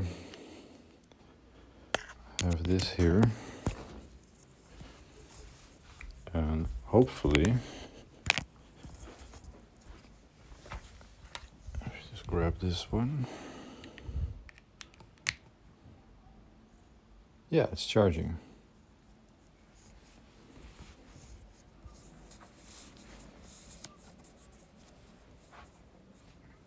It stopped charging.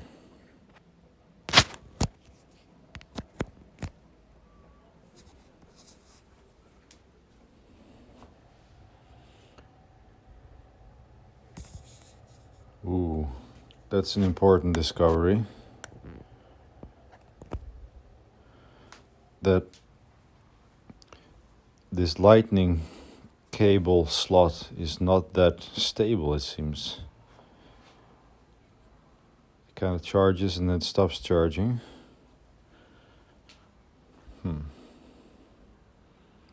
We'll see how that is gonna go. So here's gonna be the hiking and cycling section.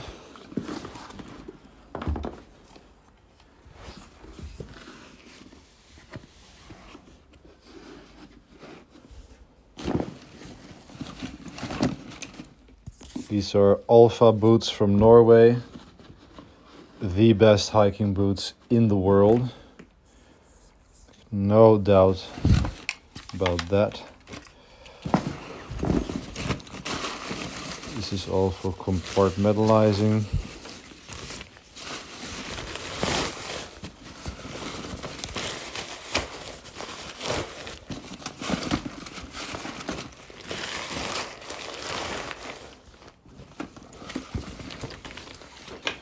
This is for the rain gear. Ooh, this is actually really like the lightning slot in this iPhone. It's like it's not charging very reliably. It's like going on and off. And I think it's because of the cable insertion at the iPhone level.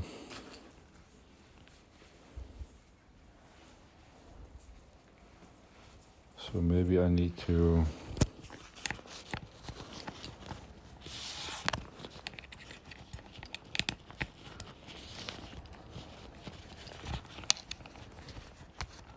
wrapping it around a bit so it becomes more stable.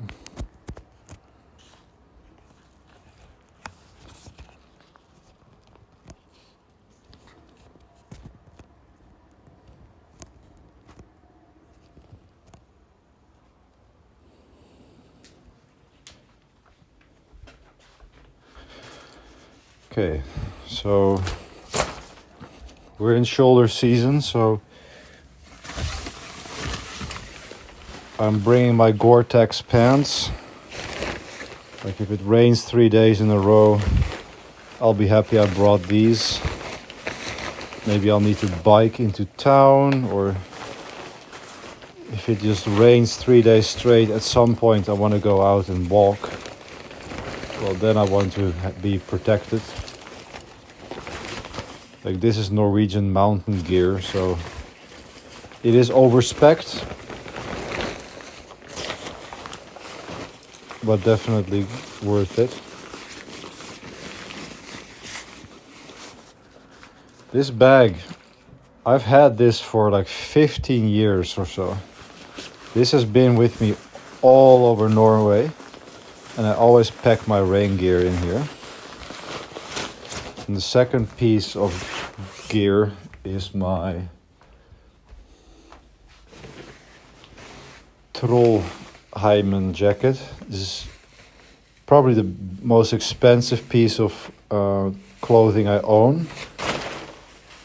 It was like 900 euros when I bought it. But that's also like 8 years ago, has been on with me on all the mountain ranges, and yeah, it's still just almost as if new. It is just such high quality. This is Norrøna. That is a Norwegian brand.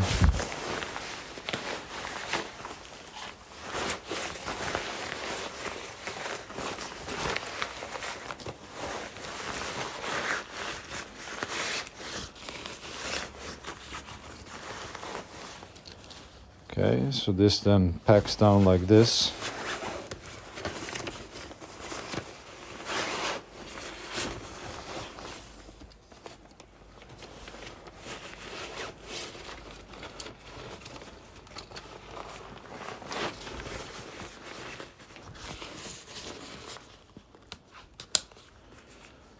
Rain gear.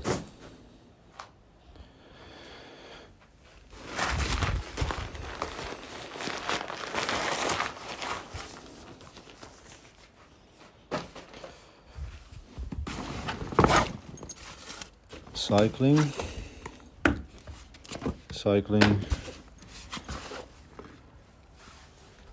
This is gonna be toiletries and other gear. This can be clothing. I'm just gonna keep that in here.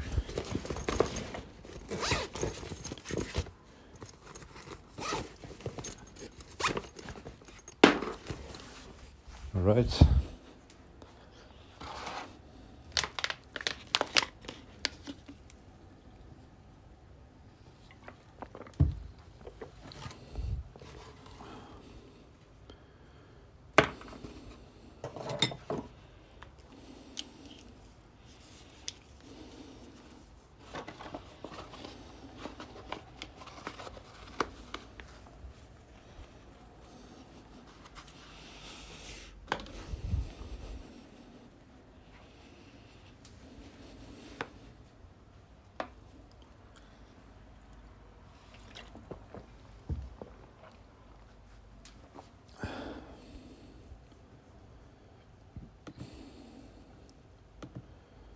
Let's see. Did I see that Rob was online? He can we were talking about hey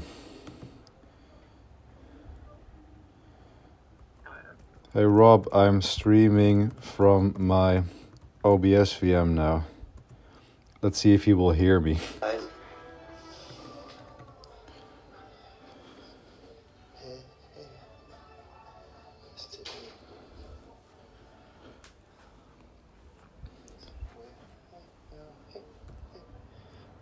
See. Just one thing that I got to say. Shorts, Try to hold on. down jacket, boxers, deviled. Yep. Next are shoes.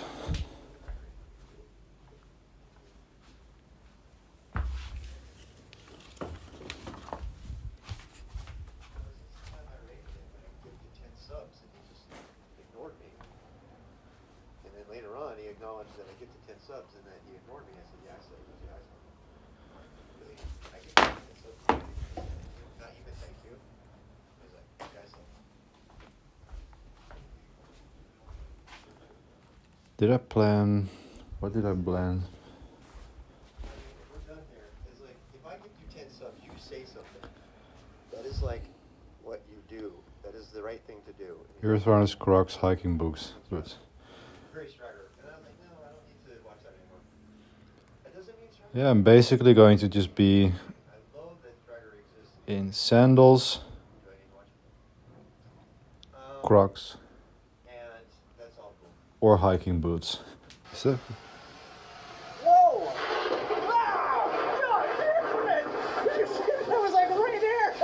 Holy shit! Somebody cut that! Oh my god! Oh my god! Facebook, YouTube, and Twitch, of course. So there. It's not gonna be fast. hey, is that Rio? I recognize that picture. How are you doing, man? Crocs, Misha? Yeah. Crocs are the shit, man. Like, this is peak van gear because when you're driving, you want to be able to drive and then easily take them off because I don't like to drive with shoes on, so I'll take them off. But when you're on the camping and you kind of need to drive, then you can put these and hook them behind. This is really good for precision footwork when you're like stabilizing the van and parking it just perfectly. You have to go in and out all the time. So yeah, Crocs. I love Crocs, man. I don't care when I'm on the trip. On Terschelling, nice. With this weather, yeah, nice, man. You're lucky. Super cool. How was the van trip to Terschelling? Like, you're not in your van, but you did drive it there, right? well, not on the island, but yeah. Okay, so these are my, like this honestly is my main footwear. Like as long as it's not freezing, I'll be in those barefoot. Those for during drives. Those for hikes. Like, do I need more footwear than that? I don't think so. I think that's just gonna cover everything. My van's got one pedal. Yeah, exactly. Yeah, I still have a more old school van.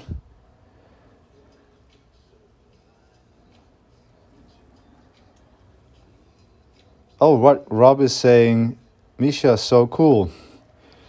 Yeah, you can see the output of it. It's at 80% CPU.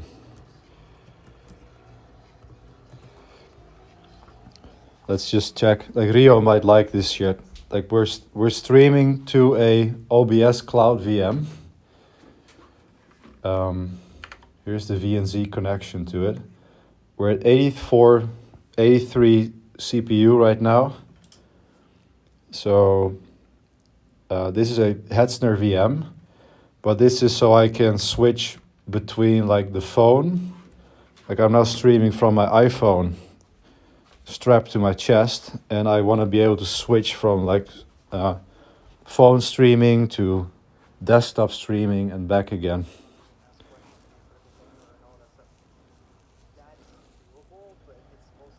How much is it a month?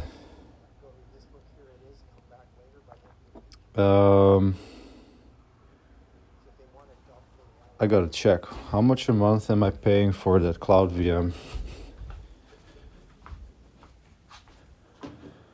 Like inevitably, guys, even when I'm packing, we're always gonna end up on messing with Kubernetes and servers and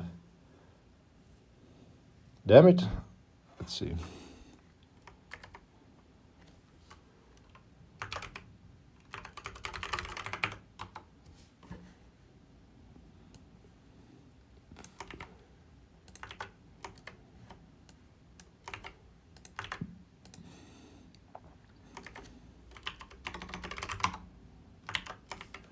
Okay, so we're in Hetzner servers. So it's an X23. And what is it called? Yeah, 31 a month.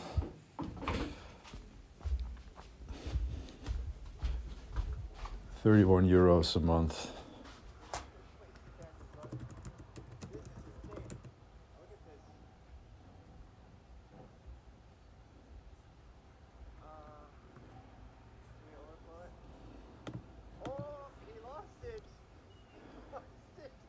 Yes, I'm on Twitch too. Yeah, we're multi-streaming.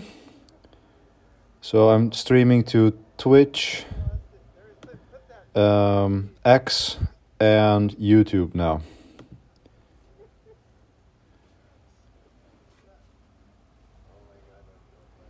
Easy in, easy out stuff, closed shoes, that's all you need really. Yeah, right? I think this is all I'm gonna need in terms of footwear. Because I'm also bringing bike shoes, so yeah. We're gonna just do it like that. Rio, let me know when you switch to Twitch.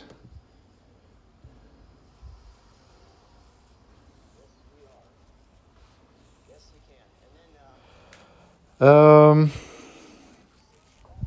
right. Rain gear, we've done that. Next is the cycling. That is going to be a new, like a completely new area for me. Like I recently got into biking. Actually, let's just show it too. So here's the Zwift bike, and I have the laptop on there. And this is where I Zwift, and I've been really digging that in the winter time. Doing my zone 2 cardio in here, loving it. And now I'm basically transferring that over to real world biking.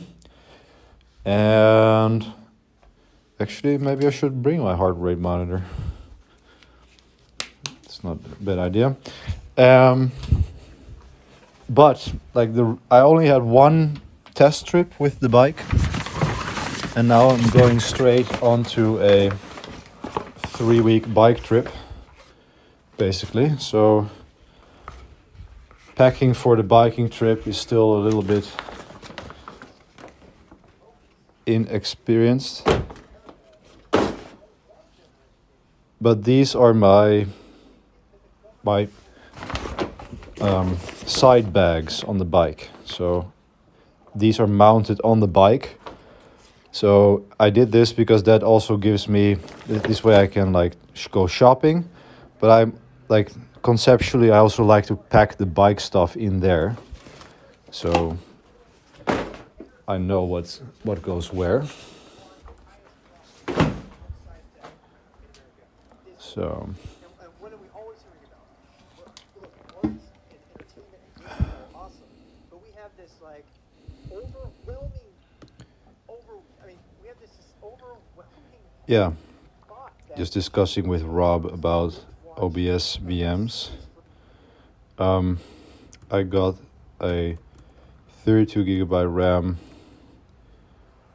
8 CPU, I think.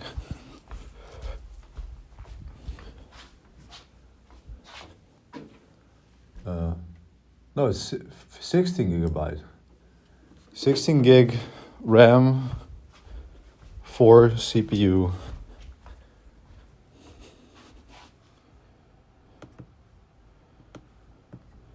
Sixteen gig RAM, 4 CPU, but the CPU are dedicated, not shared.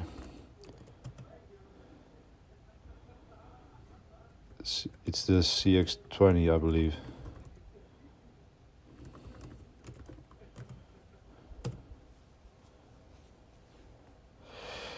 All right. So for the bikes, I have a situation with the locks because I needed to. Do you have Meta glasses on? No. I'm streaming from an iPhone.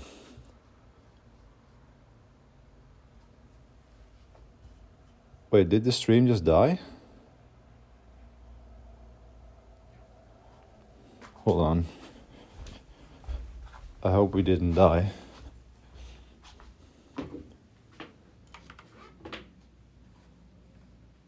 No, it looks all good.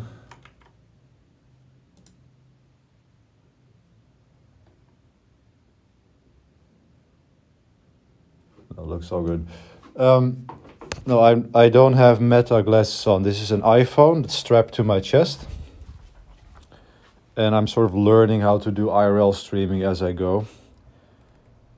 It's fine. Okay, thank you for confirming that. It's just on my screen that it's apparently just frozen.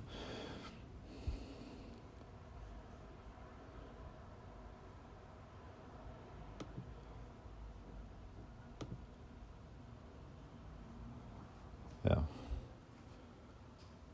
Yeah, there is something fishy going on with Restream and my chat.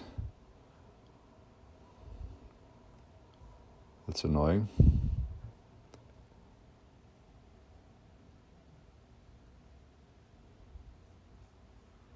YouTube online. Okay, good. Thank you. So the locks, I had to get insurance for my bike, and that needed to have ART2 locks is like a specification. So I had to get like big beefy locks. And that means I'm going to be packing those inside of those bags, and I'm going to be managing the keys, because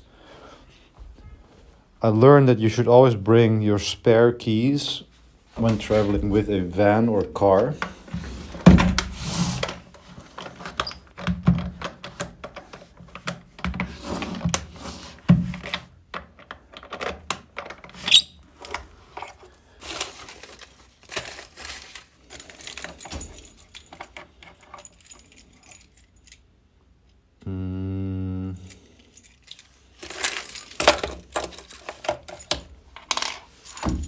see.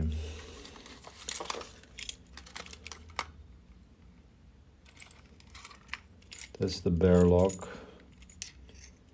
Yes. This is just for the heating. Yeah, so I don't have to bring that.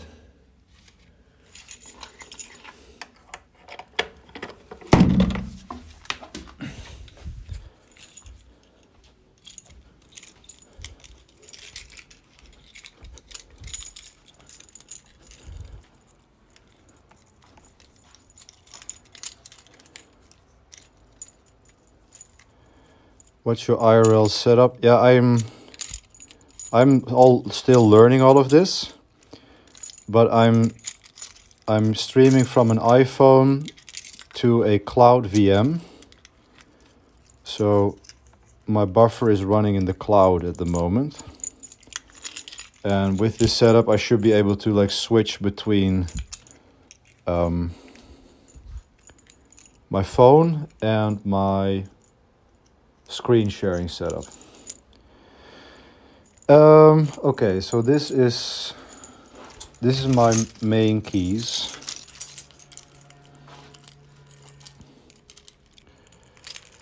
Then we have the bike keys of my old bike.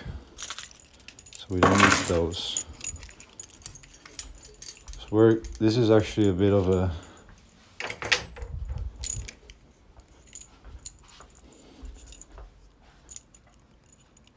let's see, I probably should keep this one at home because that is my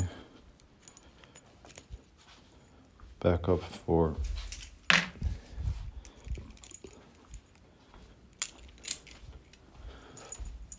the bike rack. This is the bike rack. Okay, so these are my spare keys.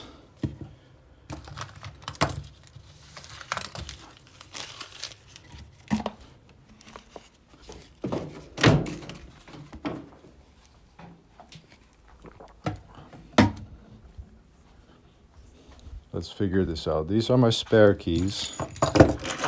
These are my main keys with the house keys.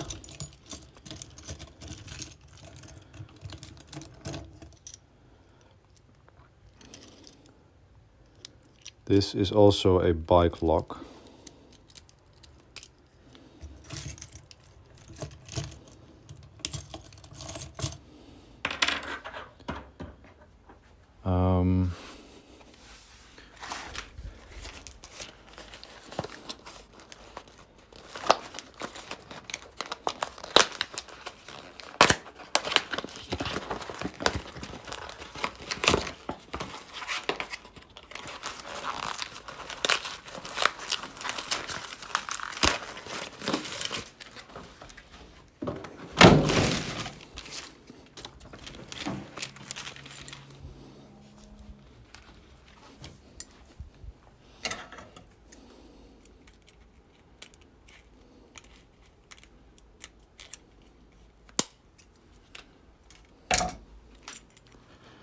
All right, so we have these.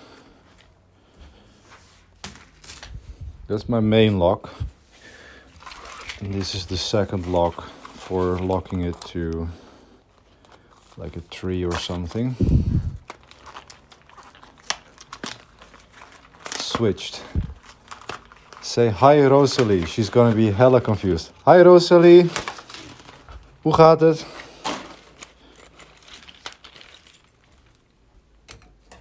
Heb je het een beetje leuk op Terschelling?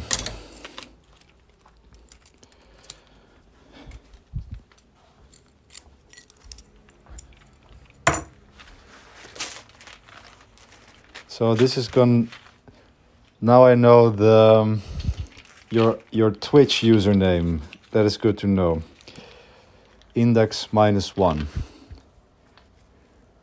Prima, apparently. How long are you going to travel? Going to Spain? No, I'm gonna go to Germany and northeast France. Vosges is the correct pronunciation, I believe. Vosges. So first to Heidelberg. Like if you go to the beginning of the stream, I show the whole map. You can look at it later, but it is basically going to be Heidelberg in Germany, Vosges, and then basically working from the road. So I'm not going to be driving too much. It's basically going to be about finding cool places, a nice camp spot, and then just staying there for like 7+ days, right?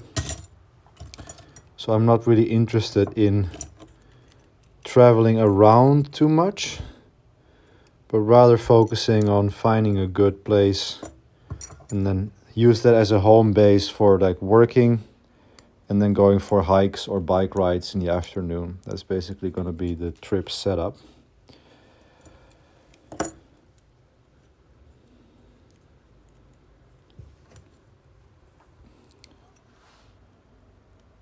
She was confused as hell. She thought I cloned your voice.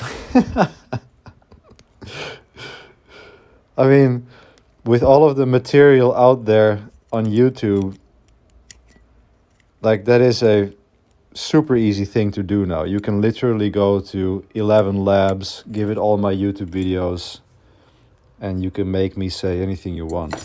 Maybe I shouldn't be saying this publicly, but you can do that with anyone on the internet now. Let's see, this one. A third lock. Like I'm not... Like this is probably overkill, but this was only 20 euros. And it does seem like an easy way to lock your bike, but honestly... Oh yeah, and the reason was that I thought I could mount it on the bike nicely. But honestly, now that I see it, with those two locks, I probably have plenty. So I'm not going to bring this on this trip, at least. And then there is a like super small lock when you're just like having coffee somewhere and you can actually see the bike, or for attaching your helmet to it. So yeah, this is going to be plenty. Not going to need that.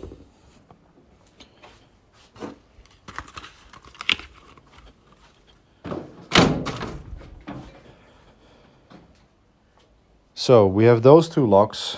Then we need to make sure that, like, I do not particularly like this key ring setup, but it's not going to be, I think it's okay. So we'll just run with it for now.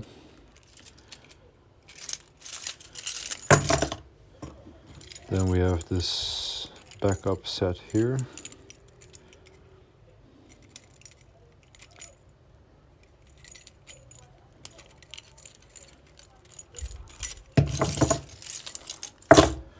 Okay, so that's the bike lock situation figured out.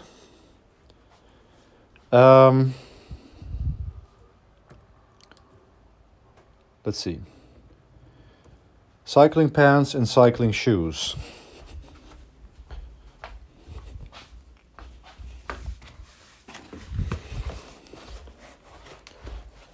Cycling shoes, and actually this is gonna sound insane to most people, but I'm actually going to be bringing my scale on the trip too, because I'm in a very heavy fat loss phase, pun intended. But I have to keep track of it on the road as well. Weigh yourself every day. It's the only way to monitor progress. So these are just gonna live here. And I'm actually gonna be needing these to lock it, or at least one of them, to lock it to the thing.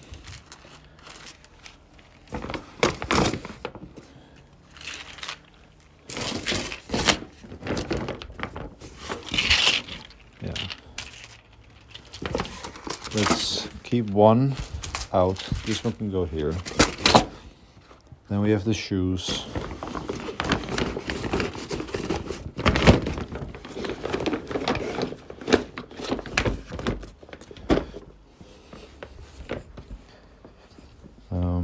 Smaller lock. Cycling pants technically can go into the clothing pack. We have the water bottles, my cycling glasses with a little rope, very important, and my helmet. That's basically this bag filled. And then I know this is going to be the cycling bag. Oh yeah, heart rate monitor can go in there. And the computer.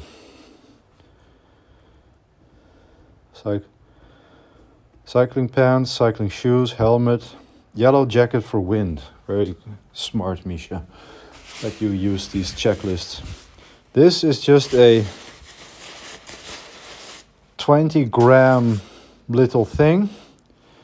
Takes up nothing, no space. But if you're out and it's getting colder, or suddenly you get a cold wind, this basically locks out any wind, windbreaker, and this will save your life if you are in a bad enough situation. But it's such a good way to just keep out most of the cold for so little space. Yellow jacket, cycle computer goes in here too. Water bottles, the electric pump, I know that is on the bike itself. And my dual locks. So this is basically locked in now.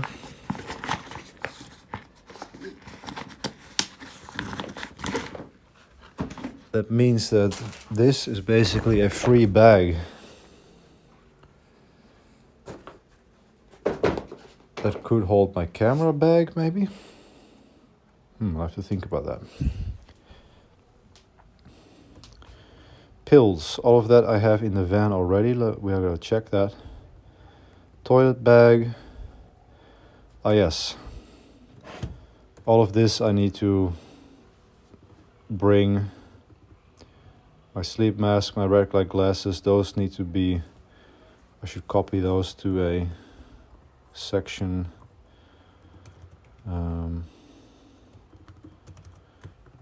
Before leaving checklist. Because I need those tonight. Let's see. Toilet bag. Like, this is one of the few things in my life where I actually buy something because it matches, but this toilet bag is basically a miniature version of this North Face bag, and somehow it is very satisfying. So this has my beard conditioner, toothbrush, hair conditioner. It has earplugs.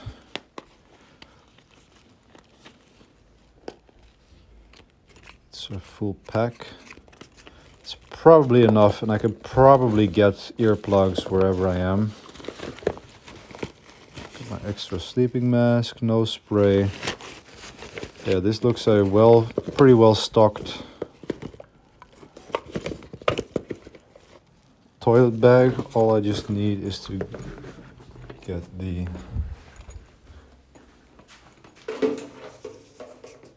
shampoo.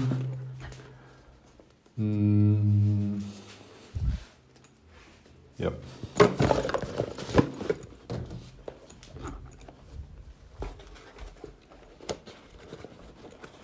So that's the toilet bag.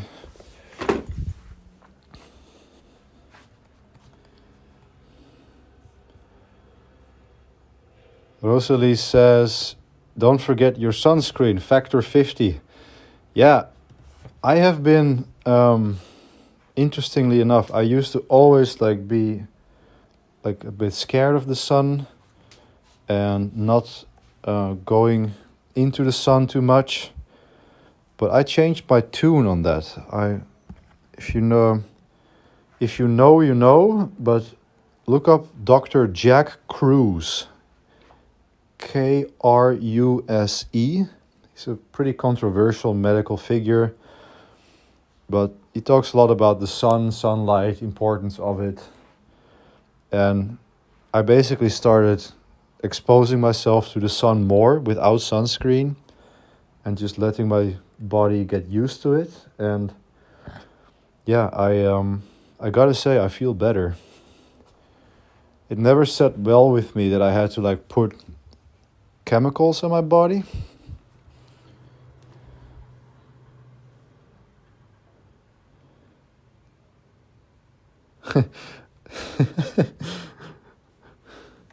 Oh, someone sent me a message here.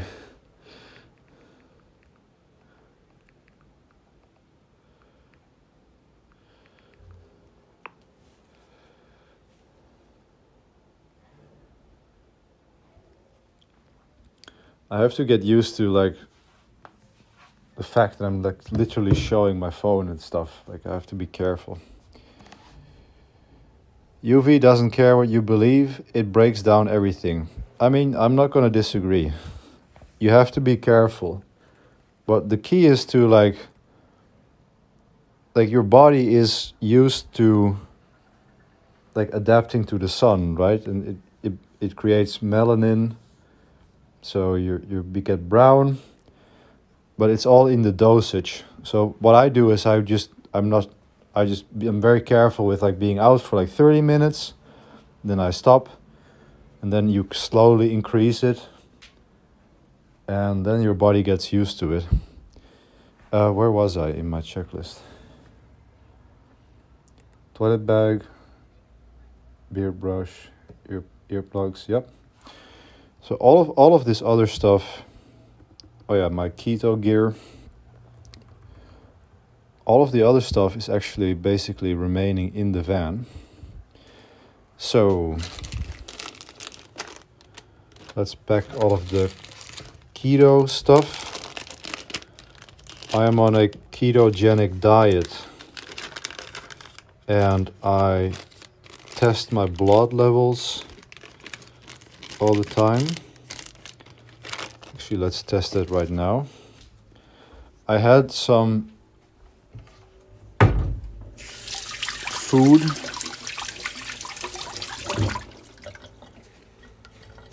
maybe 2 hours ago, and that had some peanut sauce with it.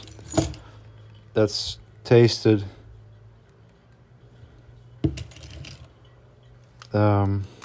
sweeter than I imagined. So I think I actually might not be in ketosis right now.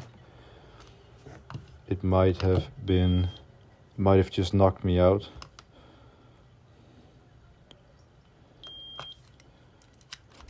But let's see how the ketone levels are.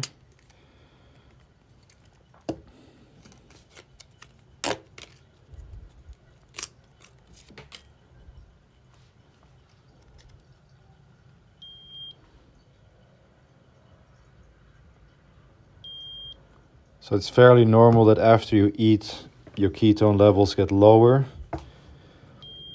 Yeah, 5.1 for the insulin, or blood sugar rather. So that's fine. But I had some peanut sauce with lunch that tasted very sweet, which probably contained sugar. I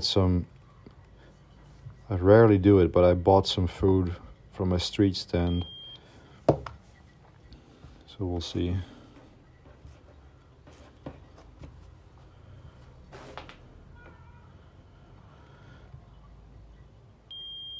.1, yeah.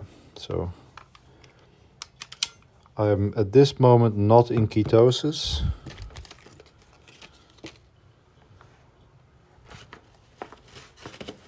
But that's fine. I'm back into it next morning or so. Let's see, how many strips am I going to need?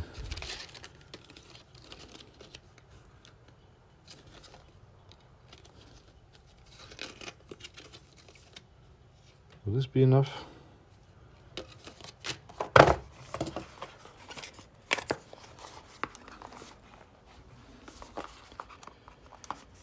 Are you diabetic? No, I'm not diabetic. I am just on a ketogenic diet.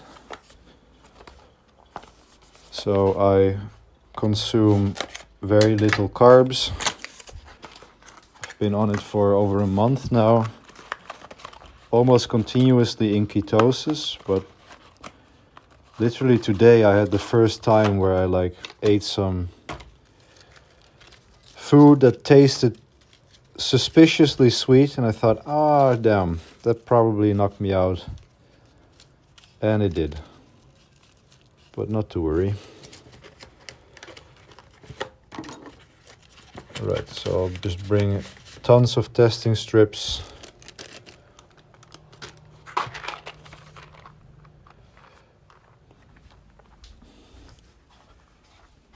Let's bring a bunch of lancets too.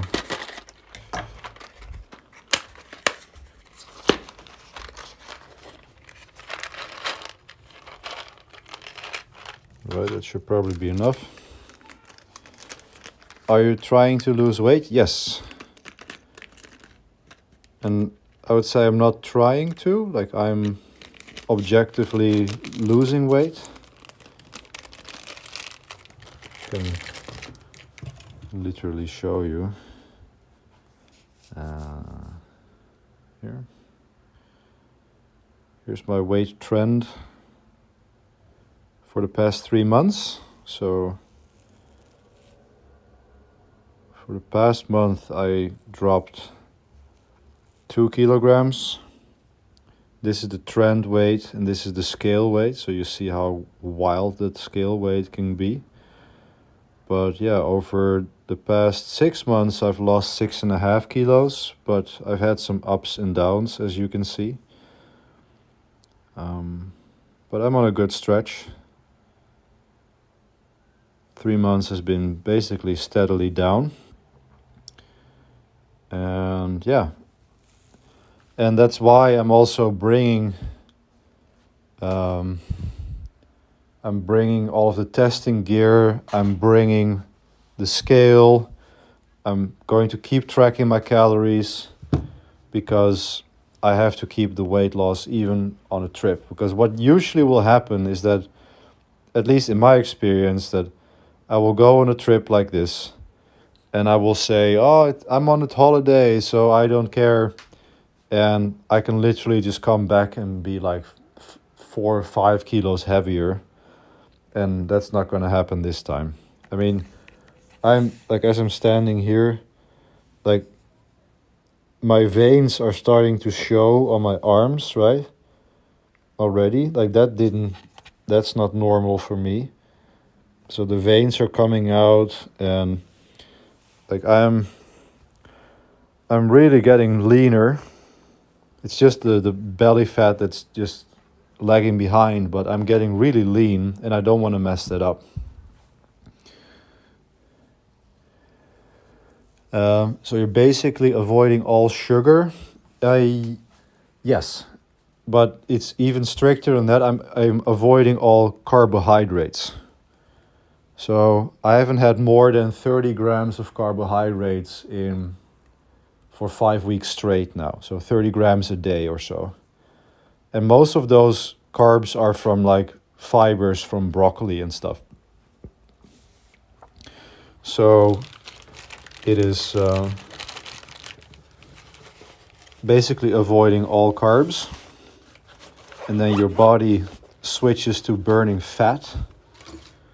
And then your body starts producing what's called ketone bodies. And I have really enjoyed that process so far. Like being in ketosis has benefits for focus and your mental state. And that is something that I really have enjoyed. It really helps me with focus, like putting in the hard work I have to do as an entrepreneur. Like, it has really been a game changer for me, really. Okay, so all of this can stay. This one. What was this? Yes, that's the other lock. So if I can go here. Do you have a plan after you've reached your keto goal? Long-term plan? Yeah, so I don't plan to be in ketosis forever, because I am eating a lot of animal products right now. And like, believe it or not, but I've been on a plant-based diet for 8 or 9 years straight before this. And then a year ago I started lifting again, and then I slowly went into more like vegetarian, then eating chicken, and now I'm eating lots of meat and cheese, etc. So it's definitely not a long-term thing, but it is, like, I've tried everything with the weight loss. It's just a constant battle for me. And keto is basically the only one that has been really, it helps me with the hunger, because I am basically always completely hungry. Like, no matter how much I eat, I will always be hungry.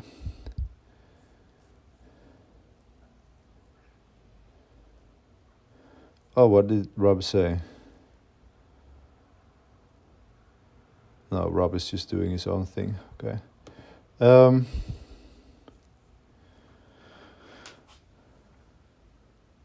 Cool.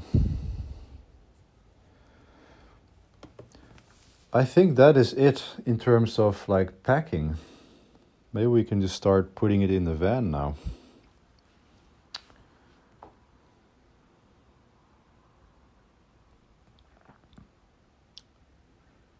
I think that might be it. So there's a few things we need to check whether they are in the van. It's going to be the towels, my keto stack, my sleep stack,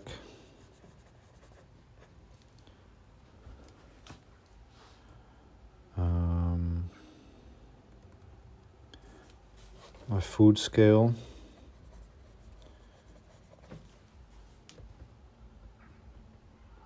pillowcase,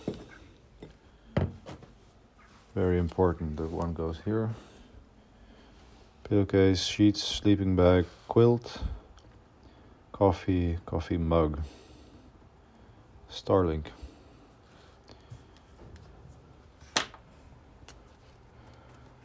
What else?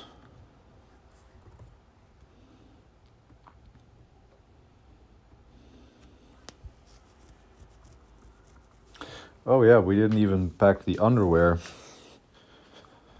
It's a minor detail, but let's just pack all of this up. So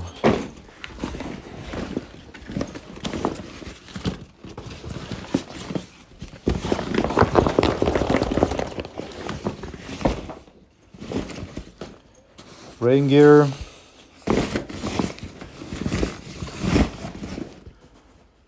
extra towels, bike pants,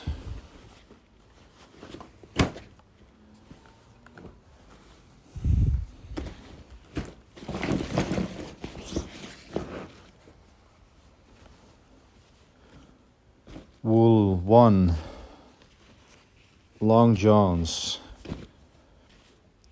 This is actually a woolen boxer, very good to have in the mountains. Wool 2, so we'll need 2, that's fine. Wool number 3, normal t-shirt and long sleeve, keeping it minimal here. This is my pillowcase,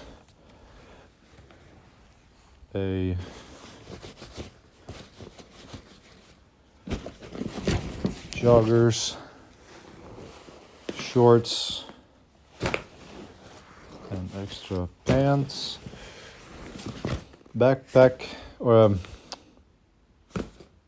down jacket, I mean. So now we need more socks and boxers.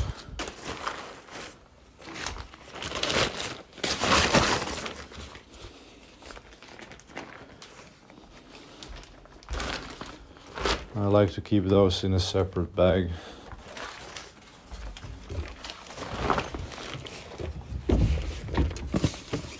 Let's see, socks. Yeah, definitely one pair of thick woolen socks to have on in the evening. We have 3 other pairs of normal woolen socks, so this will just be 1, 2, 3.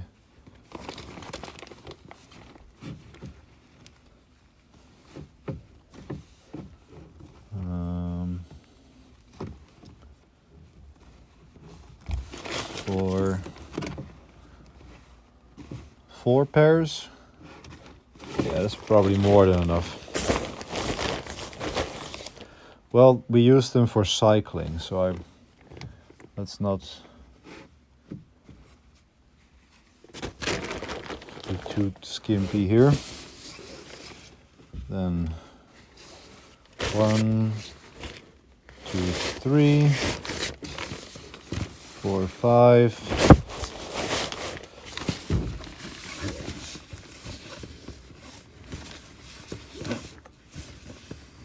Yeah, 6, 7.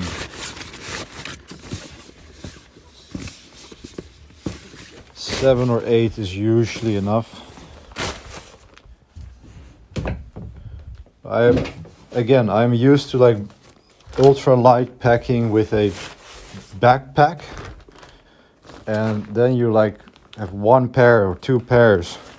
But now I'm in a camper van and it's just luxury, you know, it's just very different mindset. Like this gear I'm using here, this is actually ultra light packing gear by Hyperlite. It's Cuban fiber, which is completely watertight and weighs almost nothing, right? Like this bag is like $150 or something. It's crazy, but I like this because then it's compartmentalized. Actually, let's put my socks. So what's nice about this, also in backpacks, is that I need underwear. Okay, I'll just pick the underwear bag. And you just pull it out instead of having it all loose in your bag like this. But yeah, I'm glad I went with the big bag. As you can see already, it is pretty full. Okay, so this is all extra compartmentalization stuff.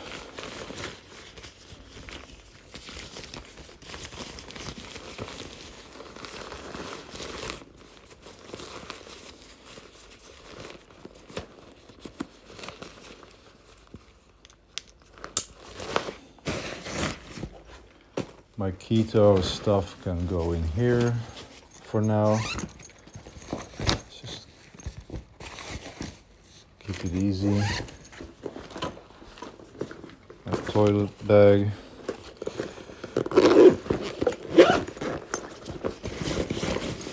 That.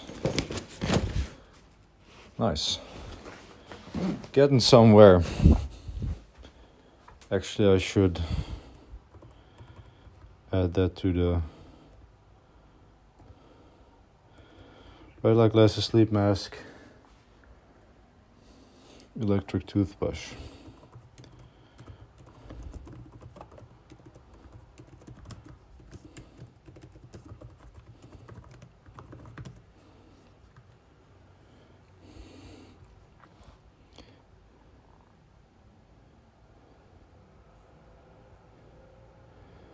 Let's see, minor detail, yeah. How do you manage electricity in the van? So the van has a two pairs of batteries, one for the engine and one for like the living area, and that charges while you drive. So when I'm like driving a few hours a day, it will always be fine, and then I have power for maybe 2, maybe 3 days. But I am planning to stay a lot on campsites, and then I don't. Then there will be decks, power there.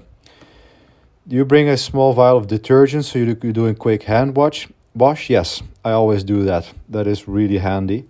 But usually campings have like, a place where you can wash clothes too, which is great. Try to remove ring and watch and see veins. Yeah, right. Do you plan to visit Poland? Not in this.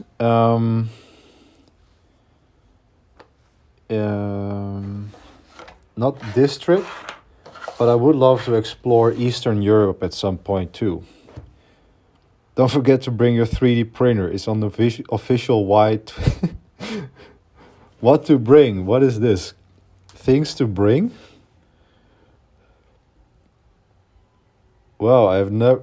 What is this?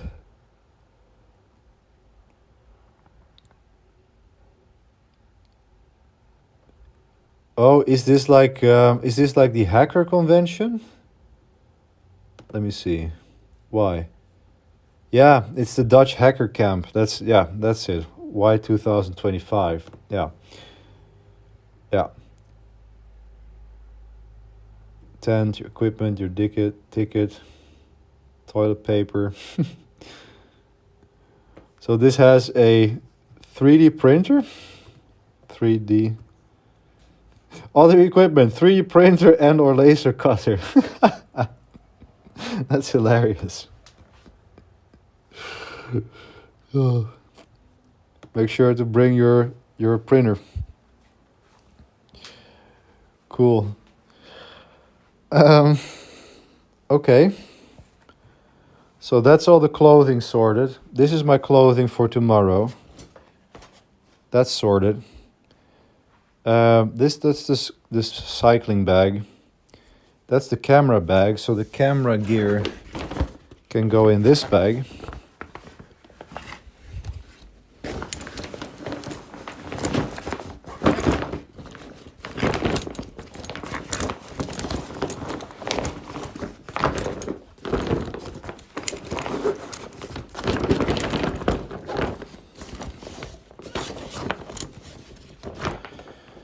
So that's the camera gear.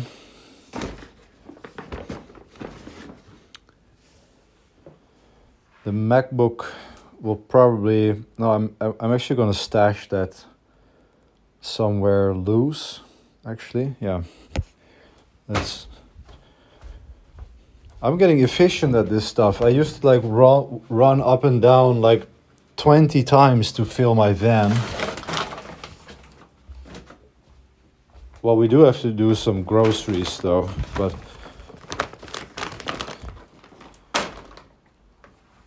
like I am getting a lot more routine in this than I used to be. So I'm gonna bring the scale, the MacBook.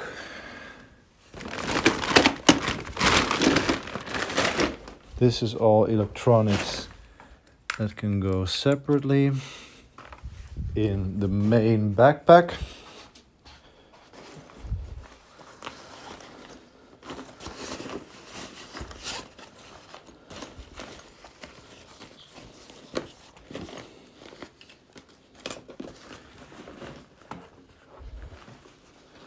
Keyboard. I'm not bringing that into the van, but just to neatly gather everything. These are all sorts of hooks that we could sort out afterwards. That one.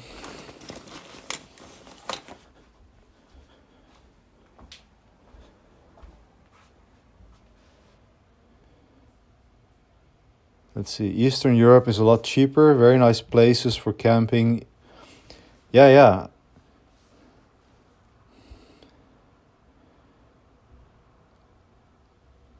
it is very like Eastern Europe, man. It's underrated, I think. Like as you say, it's cheaper. It is really big, but I think it's beautiful too. Yeah, I really have to check it out. Witcher country, yeah, exactly. Pretty cool to start streaming like this. I'll be looking forward to trip strip streams. I said no, trip streams. Oddly satisfying and easy to watch. Okay, well, thank you. Yeah, this is all an experiment. Like I'm really trying this out, this format.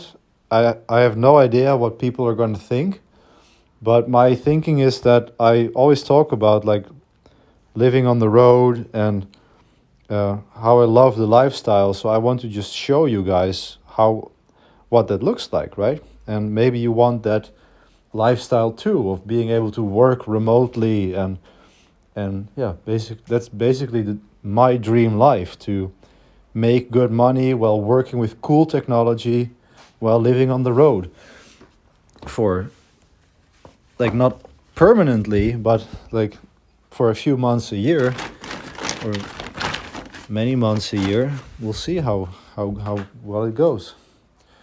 Okay, so we can start packing down some stuff here.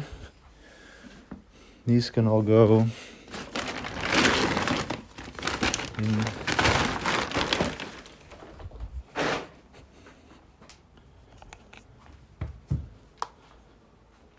Actually,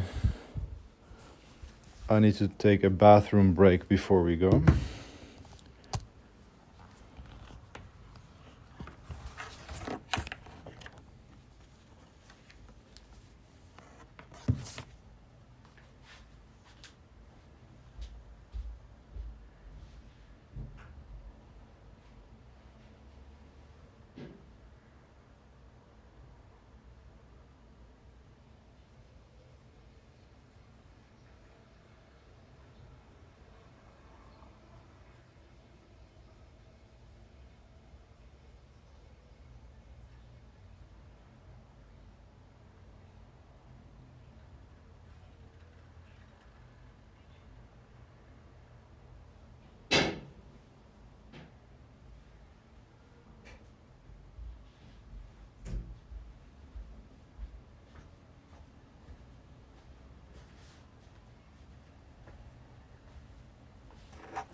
Let's see.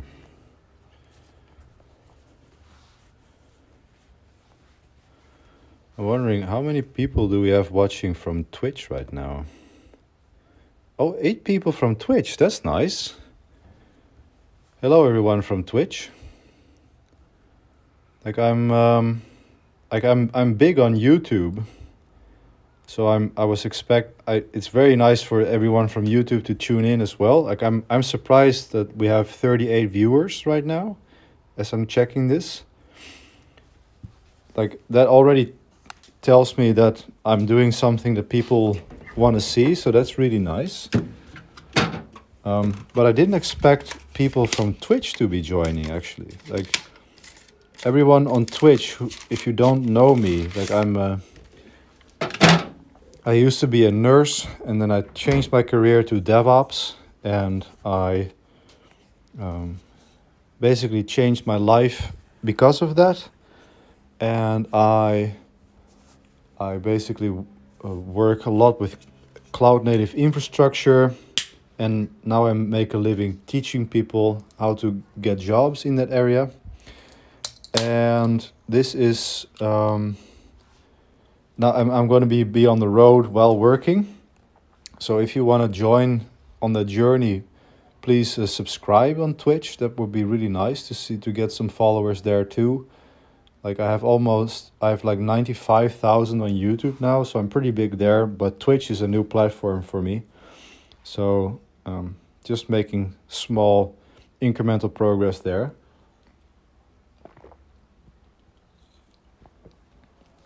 But it's already nice that some people are tuning in from Twitch. Thank you.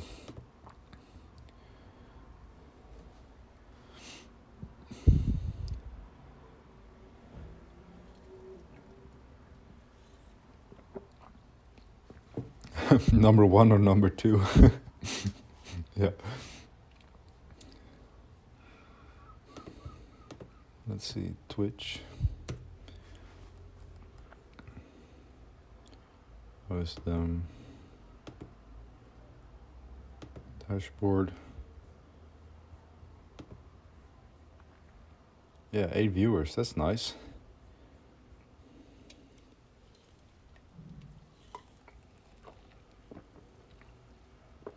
Looks like the Restream bot is working correctly as well.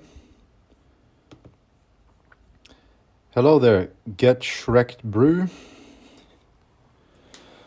Okay, so just having a drink and then we can start carrying it down and actually organizing the van.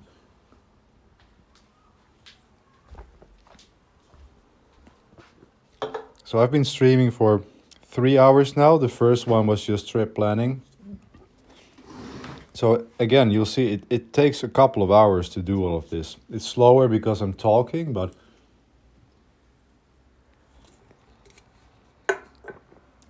like it does take some time to prep for a trip like this.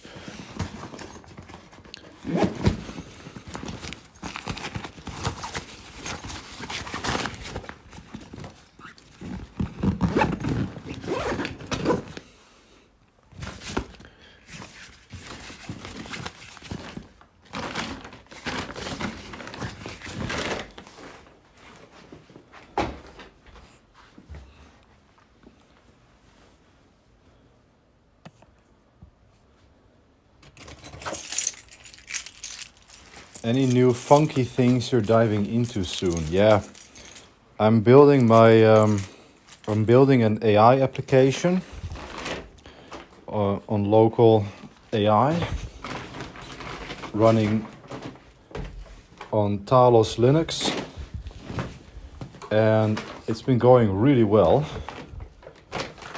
It's basically queries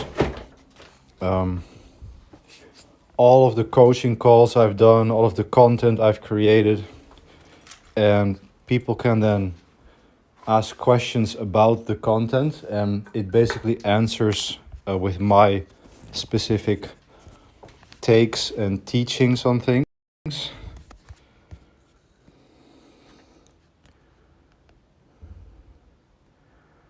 And that is what I'll be working on from the road as well. And specifically, I've now built in model switching. And next I'm going to be trying out a few different models to see what the differences are between those. And in order to do that, I'll need to... I only have one GPU, right? So my plan is to have, first of all, a local setup, but then also to start playing with stuff like RunPod, where you basically can rent a temporary GPU in your cluster, a network attached GPU, and basically temporarily run your workloads on that. So that's going to be pretty cool. That's going to be the first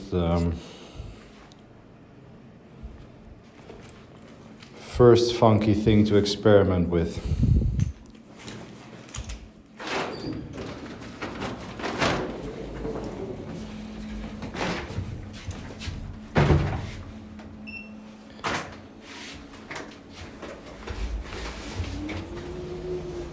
Hello everyone.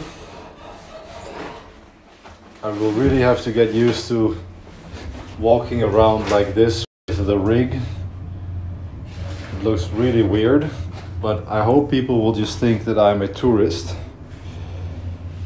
So yeah, we'll see how that is going to be, how that's going to play out.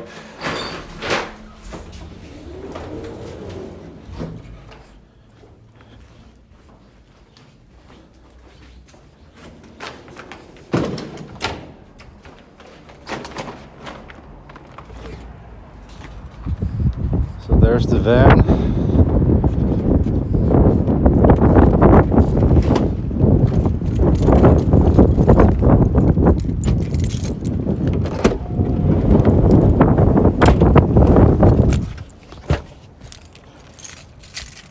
Sorry for the wind, I'll probably have to mute.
So I'll just get into the van real quick and we can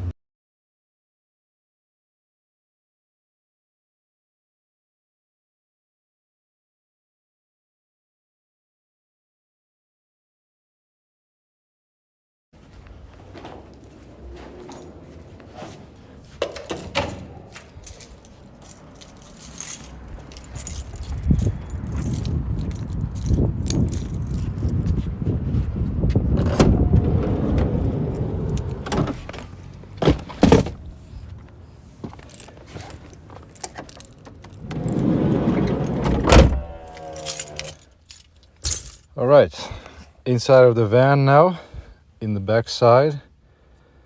Let's see if the chat is still here.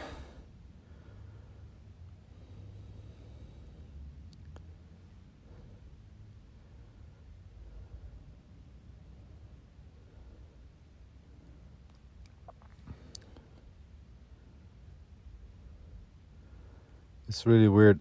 Okay, so there's a chat. What do you think about double NVIDIA DGX Spark as AI inference? Yeah, I haven't looked into it, but I personally don't think I would do it because I want to be running it on Kubernetes, and I'm not sure if you can actually have those ones as Kubernetes nodes. It may be possible, but I actually don't know. So I prefer to have like dedicated servers with GPUs in them. But let's see, if I go to chat here, I thought I should be able to like see the actual chat.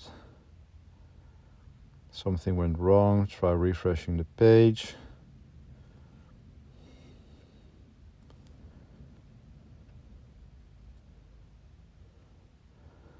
Okay, well, I'm refreshing this. Guys, can you... I may have missed a few chat messages as I was walking. Can you please send a message in the chat to see if it's still working? So, organizing.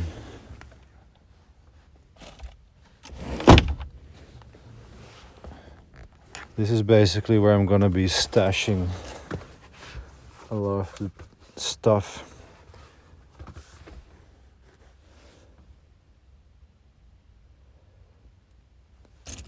Talking about Talos, maybe you can have a chat with Kevin or even Justin from Sidero. Your viewers would like that. Yeah.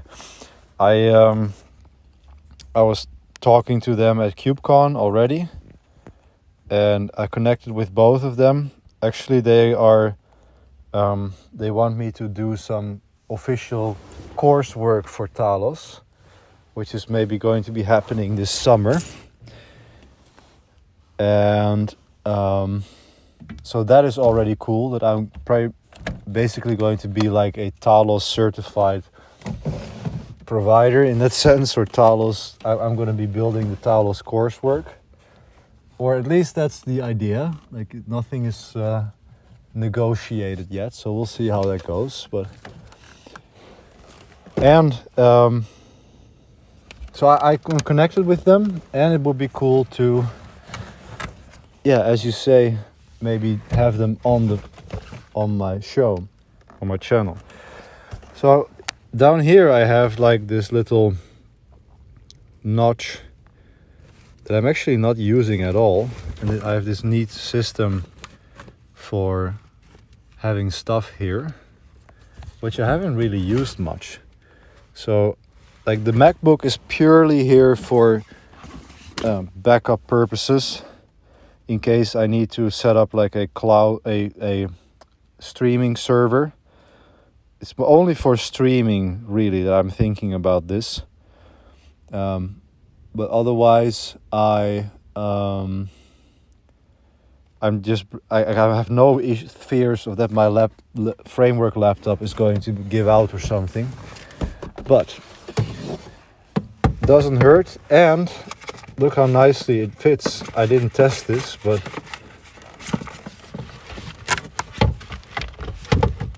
that's like perfect. Can you see that? Yeah, it just fits perfectly in the bottom down there.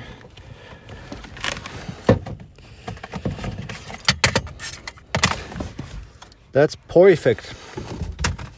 So keep that down there. And then I have to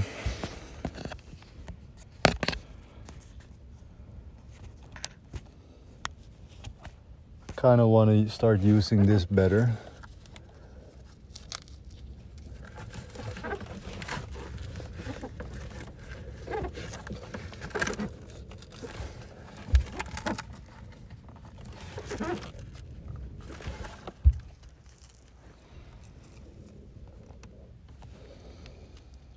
Man, it's really hot in this van. I'm gonna open up the window for a bit.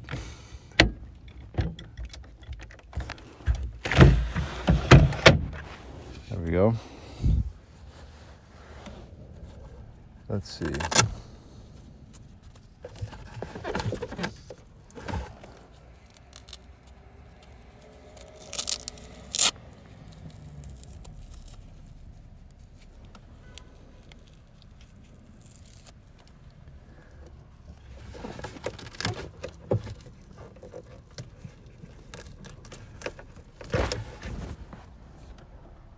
What kind of van do you have? I have a 2010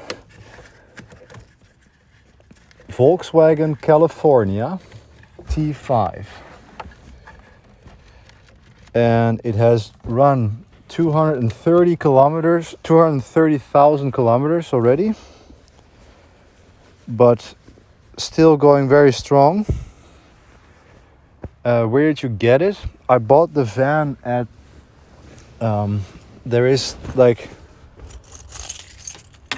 I believe it's the only one in Europe, but there in the Netherlands there is like a specialized dealership for Volkswagen camper vans. Het Volkswagen Camper Centrum. And so this place, I think they have been in business for like 20 years. And all they do is sell and resell Volkswagen camper vans. And this particular van was bought at that place and has always been in service at that place. And I bought it then at that place. So it had one previous owner who had always had it in service over there.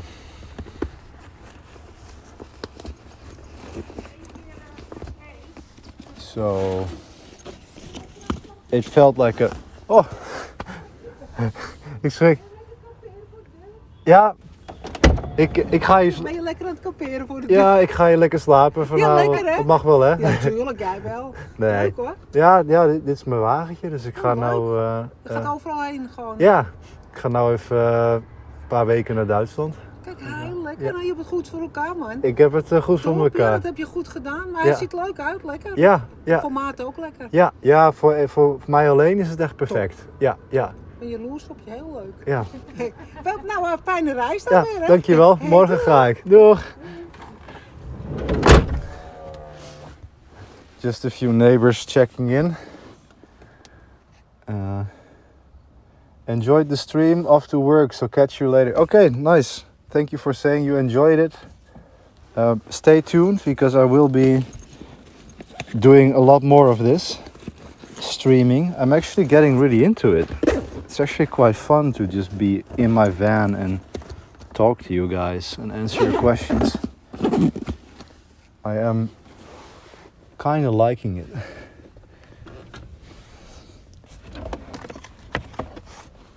So here's the back.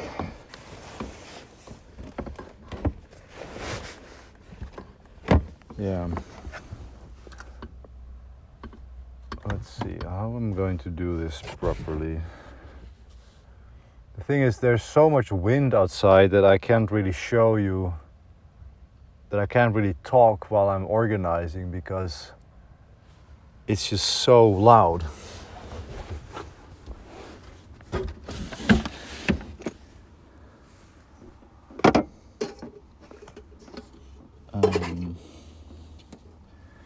So all of these towels can go in here. So there's one pair, 2, 3. You always want to have plenty of towels also for cleaning up after you, like your cables and everything. It all gets super dirty, so you want to clean that up. And this is for my glasses. This can go in here. Yeah, and basically all of this just goes in the back, really.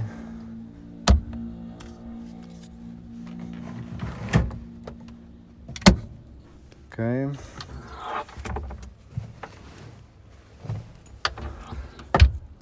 Let's see. Writing helm templates and listening in the background. Yeah, that's the life, man. What are you deploying today? What are you writing Helm files or templates for? Let's see, I think I gotta mute you guys for a second and you can just see what it looks like, because I have to load it from the back.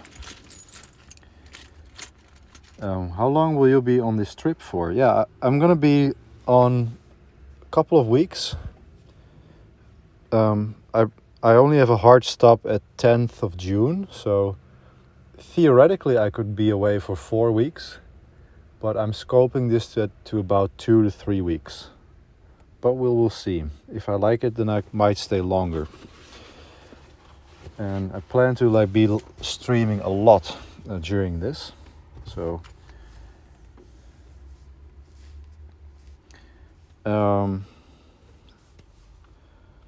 Rosalie's brother-in-law said the camper center peeps are really legit. He specializes in these vans as well. Apparently mileage is not a big deal on these vans if they're well maintained. Shout out to Koning Mobiel. Hell yeah, Koning Mobiel. If you're in the Netherlands, buy your stuff at Koning Mobiel, guys.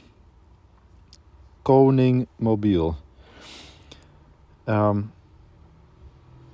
But yeah, these camper van center people, they are really legit. Like, I bought the van and then we had like a normal 6-month maintenance window, and 2 days before of my chat or my appointment, they called me and they said, yeah, how many kilometers did you drive? And I said, not much, like 4,000. And he said, well, I'm looking at your service here and like I wouldn't know what I would do with your car at this point, so maybe you should just wait.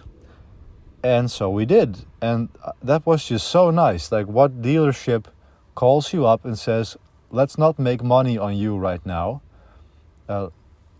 Those people are really like, about customer service, so I absolutely love that. And yeah, mileage is not a big deal on these things. I did a lot of research, but apparently I got one of the types. Like, there are certain like engine types and like liters and years, etc. And sometimes some of these are more reliable than others. And I got one of the ones that are like basically the most reliable that you could get in the T5 range. So yeah, I think I was really lucky in that. Moving away from Nginx Ingress to Envoy Gateway API. Yeah, cool, man. Following up with the times. That's good to hear. Yeah, Garth is moving from Cilium Ingress to Gateway API. Very good. The brother-in-law is nodding furiously. Oh, he's there. That's nice. Yeah, maybe he can. I don't remember. Do I have it in my Obsidian?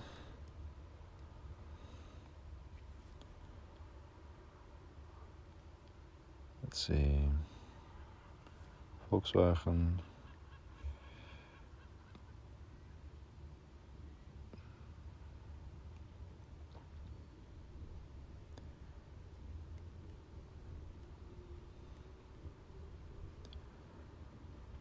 Buying.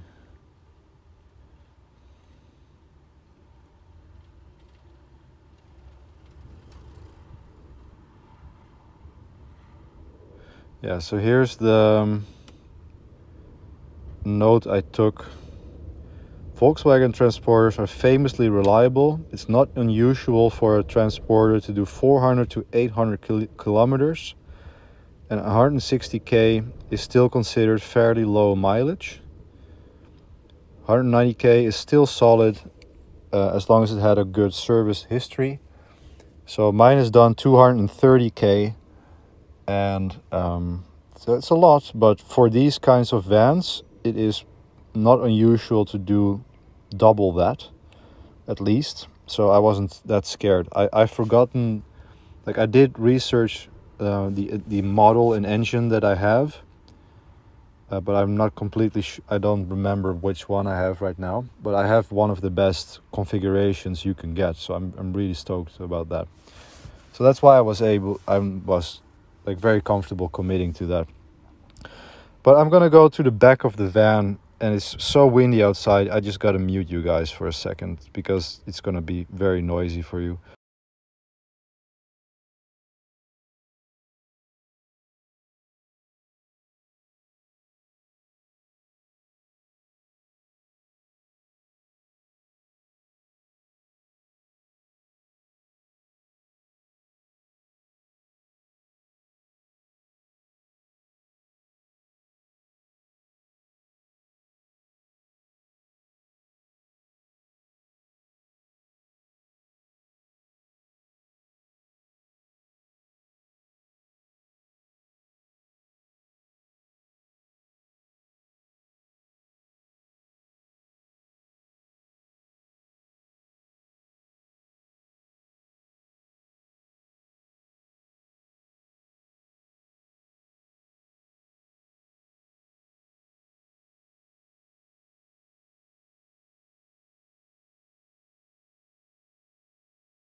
Yeah, lots of people saying hello and saying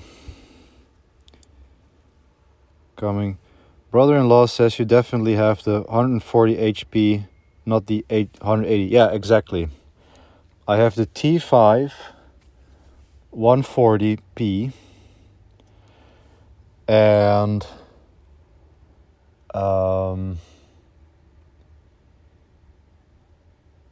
2010 model, and there was another factor there, I can't remember, but he can look up my engine. Actually, maybe he can if he wants to. 05 KXZ.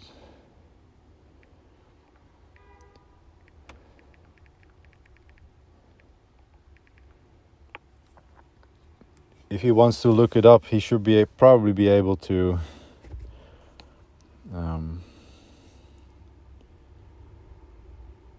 find if it's one of the right configurations. Would be really interesting to hear if he could actually confirm that. But yeah, we're looking pretty good actually. So this is my sleeping setup. This is not a sleeping bag, but a quilt. So I always sleep on the top floor here, but I move around a lot in my sleep. So sleeping bags are horrible, and this is basically an open sleeping bag. And then you put your feet in the bottom, and then it's basically like a blanket. But this is for my ultra light hiking days, because it's basically half a sleeping bag, so it's also half the weight. And so I usually just have this on top.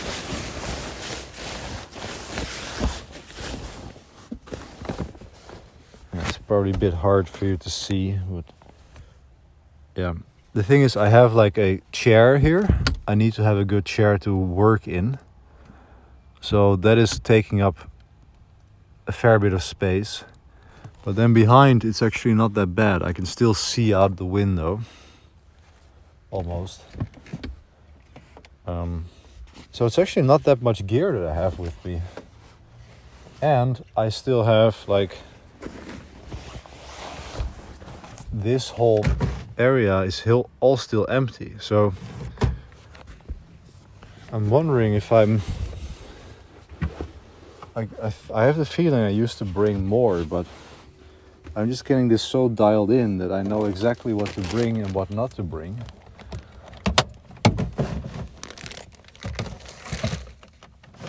And I can basically just organize on the way as I go. But so I have my coffee set up. I need to make sure that I bring coffee filters though. Let's write that down.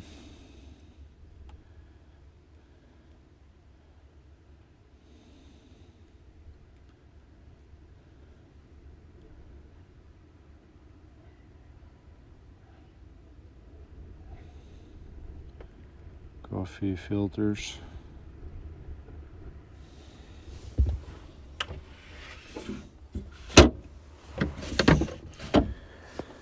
Then there were a couple of things we needed to check here. But yeah, this is basically, here's the cooling box, which you're gonna fill afterwards. And then here's just the storage area, cutlery, your pots and pans. And this is just a full-on gas burner with a sink. And in here is my food scale.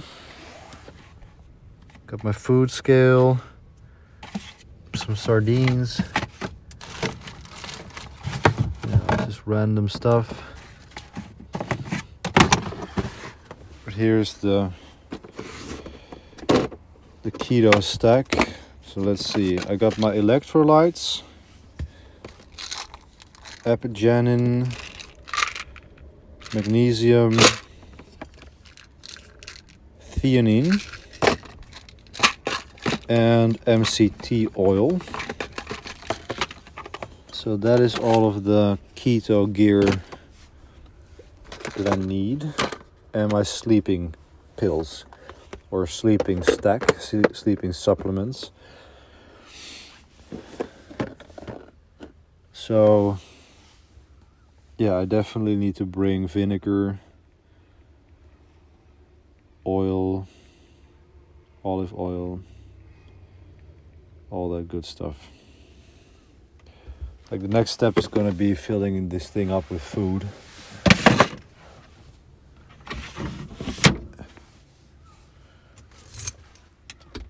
But yeah, that's the main packing done actually. That's pretty cool. Let's see. I feel like I'm missing some chat messages when I'm not refreshing like this. That is actually a little bit annoying with this setup.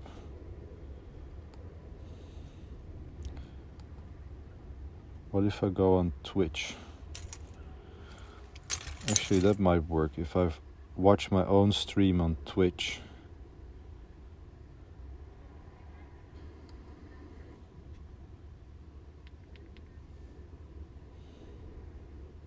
There we go. Yeah, here we see there's a ton of messages I've met. We're going to sleep in my time zone. Okay, nice to see you and sleep well. Do you have a wife or a girlfriend? Sorry for personal and direct question. I'm just curious how you connect your personal life with your impressive Delft's career. No, I do not have a wife or girlfriend, so I do have the luxury of dedicating all of my time to my work and being able to just go all in on that. But yeah, no girl, no girlfriend, no children, no pets. That's why I'm also able to just go out on the road like this. Brother-in-law confirms. Congrats, you'll be good for many hundreds of thousands of miles. Yeah, that's awesome. Thank you. I'm glad my research was correct then.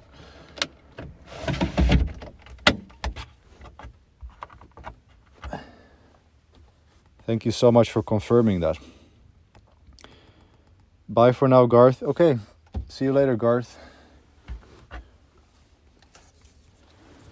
Actually, I think I'm just gonna move the van to its usual spot because I thought I was gonna pack in so much more stuff, but we're basically done here. So I'll put it in its usual spot, and then we can go back in.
Nice diesel van, manual transmission.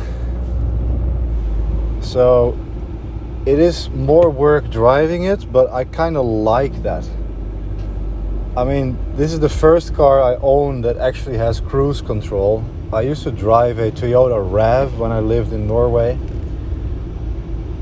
Toyota RAV 2007, four-wheel drive, no cruise control. So this already feels like luxury to me that I can just set it to a speed and let it cruise. So that's good. But yeah, I kind of like the manual transmission, especially when driving in the mountains. Like, I lived in Norway, I learned to drive there or drive in the mountains there. And there's just something about choosing the right gear at the right moment when you're driving through these passes.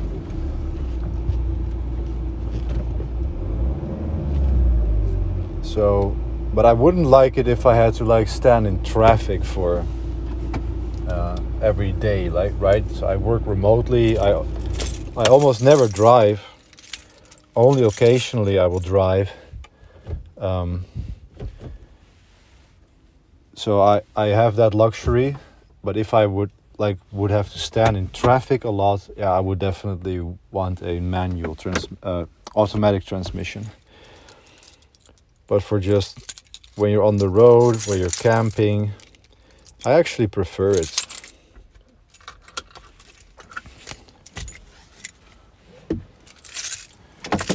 All right, like the van is actually packed, guys. Apart from food.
Yeah, so that's the usual spot for the van.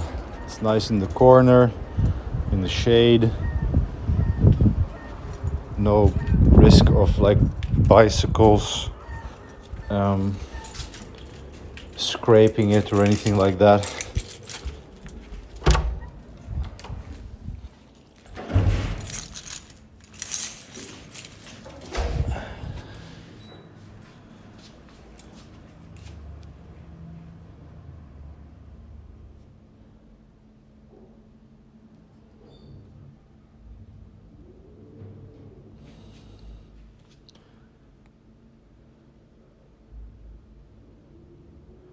How do you sync Obsidian?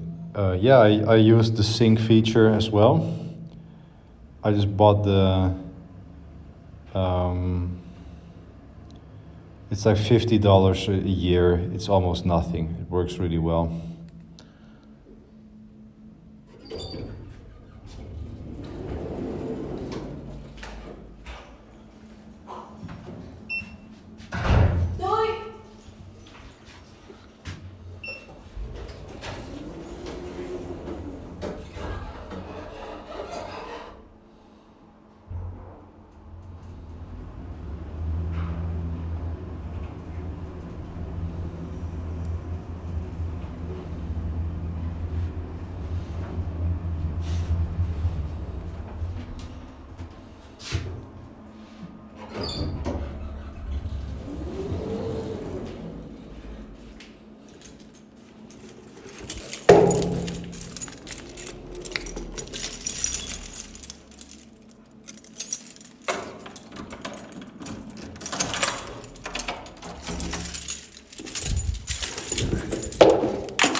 All right, we're back in the house.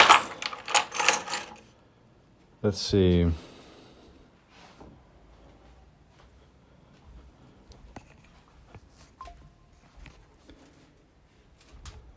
Are we still streaming here?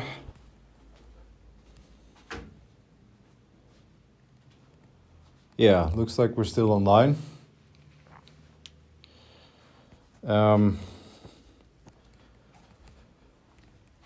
How do you sync your Obsidian? Do you use the sync feature they sell? Yes, I use their paid sync. It works super well. It's just $50 a year and no issues with it. Have a great trip, Misha. Yeah, thank you. Appreciate that. The van is insane, lovely. Yeah. You're gonna see a lot of that from in the time to come. DSG in traffic apparently brakes easily. Okay, that's good to know. DSG, is that their automatic transmission? I don't remember. Do you use social media or something that distract you from your job? I mean, yes, I use social media. YouTube is a social media, and I am mainly I will mostly watch YouTube videos, and I am on X. So X is definitely one social medium that I use. And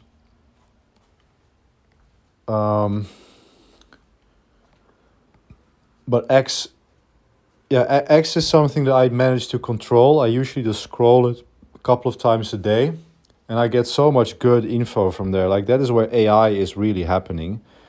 So I really like on there. And I actually see that as a worthwhile time investment, but you have to really tune the algorithm for yourself properly and make sure that you are actually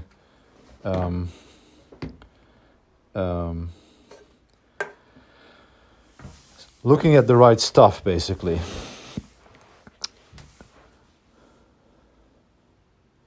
So for me, it's not a distraction from work. And yeah, I never watch shorts.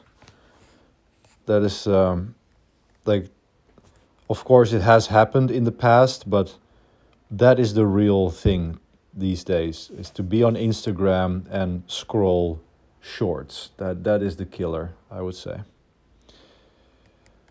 Your van looks boring but reliable. Yeah. Exactly. Well, I actually like that. I like that it is boring, it looks boring, and it's kind of supposed to be boring, right? Because also, like, when I'm somewhere,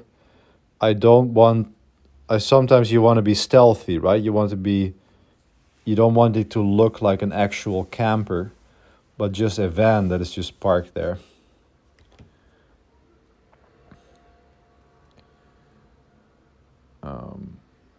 DSG is automatic transmission. Oh, okay. I can't wait to see the series. Yeah, thank you. I'm actually stoked too. Like, I just turned this on for fun with this title, right? Like, preparing for my trip, and I literally did not expect people to actually tune in for this, watch this, ask questions about the van. It has been a lot more active and fun than I had anticipated, actually. Like, I really appreciate you guys watching and asking questions and joining on this journey, because that also motivates me to keep sharing, right? Like, I really want to document this stuff and to show you how good life can be when you get a tech career and when you live on the road part-time. Like, there is so much benefits to it in many ways. Like, I mean, it's not for everybody. I'm not saying that everybody should live this way, but it has been my dream for years to be able to do this.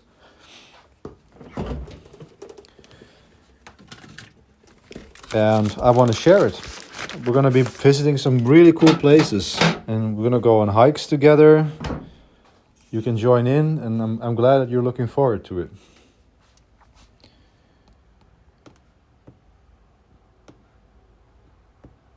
They tend to burn the clutch in walking speed traffic. Yeah. Okay. Yeah, exactly. Let's see. Let's try something. If I take this now, and if I set it up like this. It's a bit weird if I'm just sitting here and you can't even see me.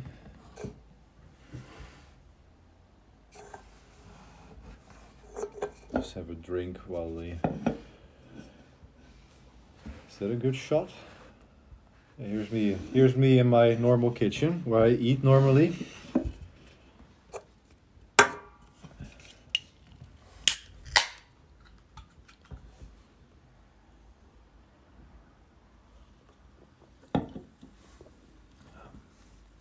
Let's see. Yeah, so the DSG is the automatic transmission, and they tend to burn the clutch in walking speed traffic. Yeah, that's the thing. So that's why I prefer to have the manual transmission on the van too. It's very interesting. People can see the fruits of your labor. Yeah, in many ways, yeah. It is like getting this career has enabled me to do this stuff. I would never have been able to do this when I was working as a nurse, right? So, you're right.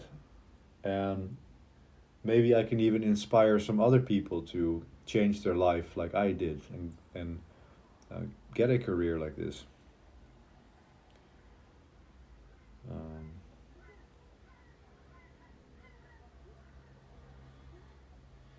Plus, it is important for people to see this work will allow you to enjoy your life. Yeah, it's a good motivator. Hey, from Zaragoza, Spain. Nice van. Hope you're transitioning from DCO tech to DevOps someday. Lol. Yeah. Yeah, maybe one day I'll be a DevOps engineer. You drink a lot of soda. Yeah, that's right. It's a really bad habit. I said earlier, I'm in a fat loss phase, so then you drink this stuff because you're hungry. But right now I'm not necessarily hungry. I just kind of grab it without thinking. So one of the goals for the trip is to drink less soda, because I won't have it there, and sort of get out of that habit, because as you say, I'm drinking too much of it. So that's also one benefit of publicly streaming. Like, I'm not sure how far I'm gonna go, but like, if you literally just stream all the stuff you eat and drink too, like, that would literally help me with my weight loss too, because then you know people are looking, right? So you automatically sort of self-regulate.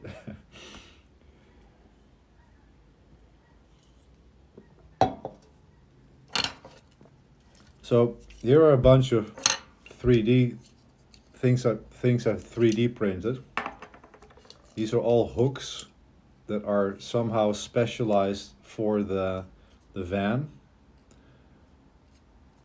And these ones go into the front, where you have like the thing where you can hold your hand. Well, these are like clothing hangers for that part. So I printed those this morning. One of the benefits of having a 3D printer, I just went on Printables, searched for Volkswagen California, and there was like over 100 things you could print of like these people who have really figured these fans out. There were like even like full heating systems and stuff. It's really funny.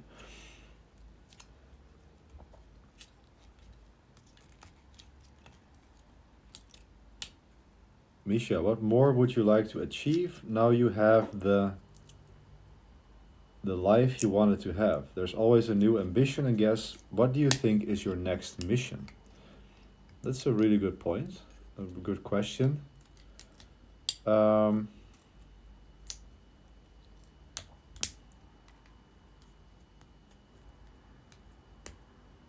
I mean, I have the life I wanted to have, but like I only bought the van last year, right? So this year is basically going to be the first year where I'm actually going to be able to do this more or less full time. But I was away for 3 weeks last year, and then we had a few things happening in the business that I felt that I was it wasn't good that I was away at that moment, right? That is of course situational, but there were a few. So I'm like right now is about stabilizing this kind of travel life too, being able to do that reliably, and getting the business to a point where I can actually be away like this for. The goal is to do this for 2-3 months on end. So that would be the next goal. And the main goal is basically to help as much people as possible to achieve what I have achieved. And to show them that it is possible to land a DevOps job, and that when you get the right guidance and the right people around you, it is absolutely possible, even today, to land a DevOps job, even if you haven't, if you don't have any tech experience. Like that was the main thing, that for years I thought it wasn't possible, right? And one day I was just so sick of my old life that I just brute forced my way into it. And I didn't have a mentor or anything like that. And that is what I want to be for people, to show them that, hey, it is possible, you can do it. And there is help out there that you can get. We can help you with this. So that is basically the mission. And the next, and by extension of that, is going to be AI and mastering AI on a deeper level. So I'm building AI applications now, learning about it, and man, I'm having so much fun again. Like I never got out of engineering, but like at some point you know Kubernetes to a certain degree where, yeah, the new tools are basically just new APIs that you're learning, right? It starts to, you know the system and you know it works well, and you when you feel that you can do anything you want with it, then I feel that you have come to a degree where you can basically do whatever the world will throw at you. Like I might not be the fastest, but I'll be able to figure it out. So I feel that I am at that stage in that engineering of my life, where I'm able to teach it to others even, and successfully. And now I can move to the next area, and that is AI, and especially like local, I call it local AI, but it's basically just self-hosting AI models, inference, but also learning more about like how do these models actually work. Like what is an AI model? It's a collection of numbers really, which is fascinating. So I would say that is the next frontier for me. I have a CS degree, but I'm jobless. I haven't found any job in my life. Yeah, man. Like, finding a job it's not just about getting the degree and getting, and magically it appears. Like, finding a job itself is a skill. To do that well, to find jobs and to stand out in the market, that is a whole skill in and of itself. Like that is the mistake people make. They will think, I learn the tools, I get a degree, and then that's going to be enough. But it is not enough. It requires a lot more. You have to learn how to market yourself, how to sell yourself basically, and that is why KubeCraft is so successful, the career accelerator where I help people land DevOps jobs. It's because, yes, we teach the technology on a deep level, but we also teach you how to do the rest, like the soft skills, and how to actually apply for jobs, how to attract job offers through platforms. Like the ideal situation is when you get approached for jobs instead of having to apply for them. So that is it is a whole different skill.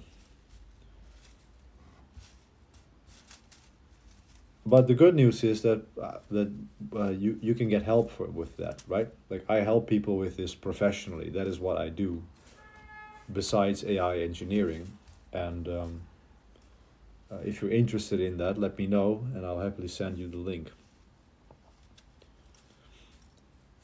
Hi Misha, do you still watch RuneScape? No, no, I don't watch it. I've never watched much of it. I did play it a lot, but I was never really into like the PKing sessions. I didn't watch it very much, but I definitely like I don't do any gaming related stuff these days at all.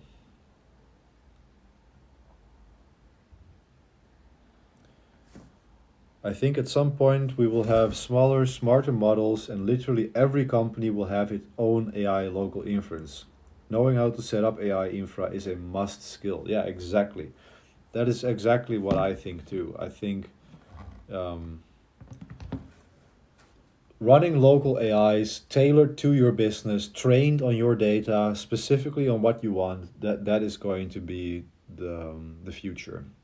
And all of that needs to run somewhere. And I think at some point companies are going to be sick and tired of having all their data being sent to the States. And they want to keep it on their own hardware.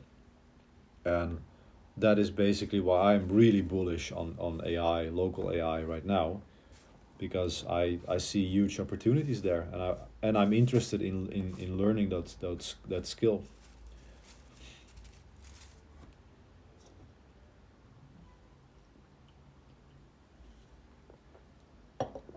So that's what I'm personally studying. Yep.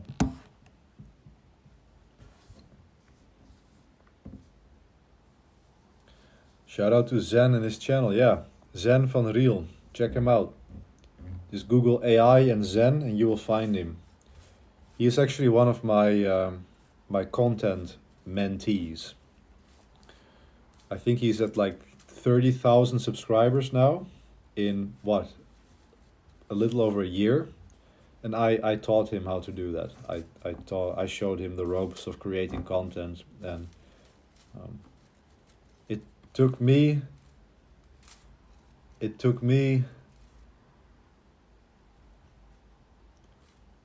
I went from 1K, so from 0 to 1K subs took me over a year, and then from 1K subs to 10K subs took me 3 years. And Zen, because he had the right guidance, he was at 10K subs in less than 6 months.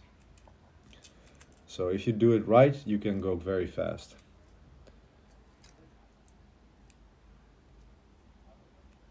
Is this RWX Rob Jr.? That's a real honor. Yeah, I mean, Rob is one of my mentors. Like literally, I'm having mentorship calls with him, and I'm very proud to say that. But he has been an indirect mentor for my whole career. I've watched basically everything he ever created, and yeah, I am actually going to follow his IRL footsteps as well at this point, it seems. So we'll see how this is going to play out.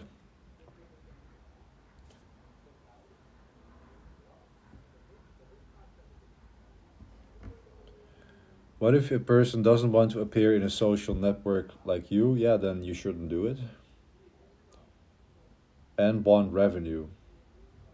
Well, there's plenty of work you can do without being a creator. You can get a DevOps job, or become a carpenter, welder. Like if you want to make good money, welding is a good thing to do. Does learning Linux segue into machine learning or creating AI assistant tools? Oh yes, 100%. like if you want to do machine learning well, or any like if there's so many AI engineers that don't know how to work on the command line, but knowing Linux fundamentals, knowing how the command line works and how these commands work, like I'm actually so happy that CLI tools are right now the most efficient way to interact with these AI models, with Claude Code or Hermes and all of these harnesses. Like there is a real influx of people actually seeing the importance of working in this on the CLI. But what people don't know is that working on the CLI means knowing Linux or Unix. So if you know Linux well, you're going to be setting yourself up much better for an AI or machine learning career.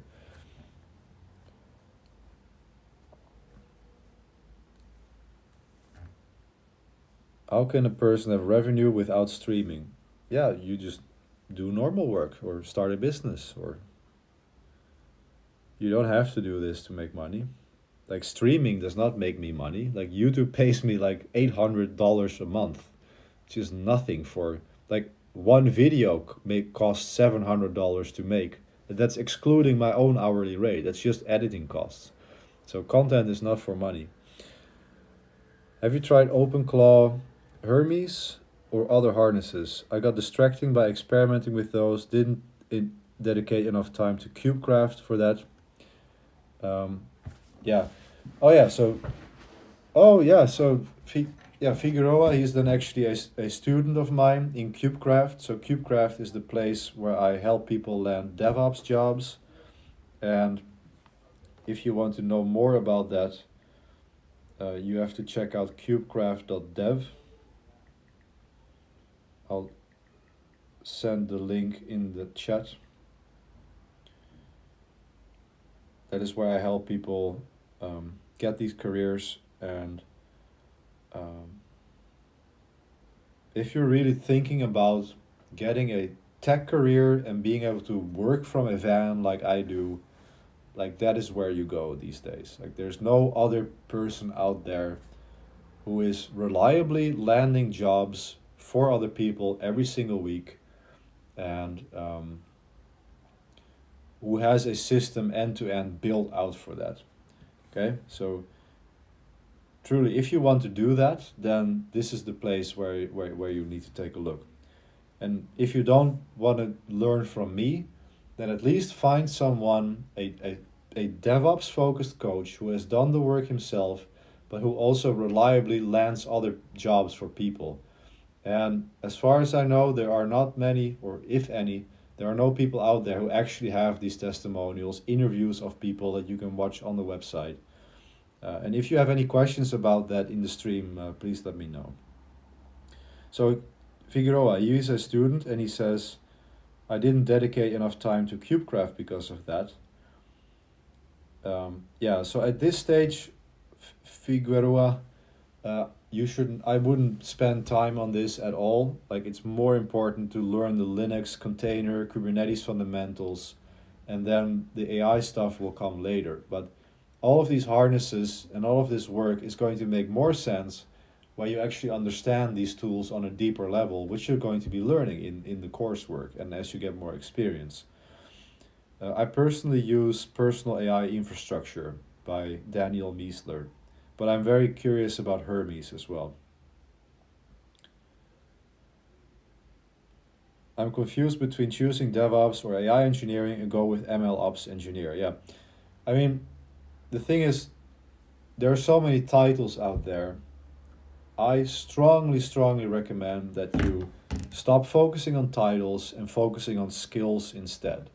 And the skills you need to learn, and the skills I teach to my students, are Linux, containers, and Kubernetes. Start with mastering those skills, and then machine learning operations, AI infrastructure, all of that is going to be the last 20% that you can figure out at that point. So don't focus on the titles, focus on the skills.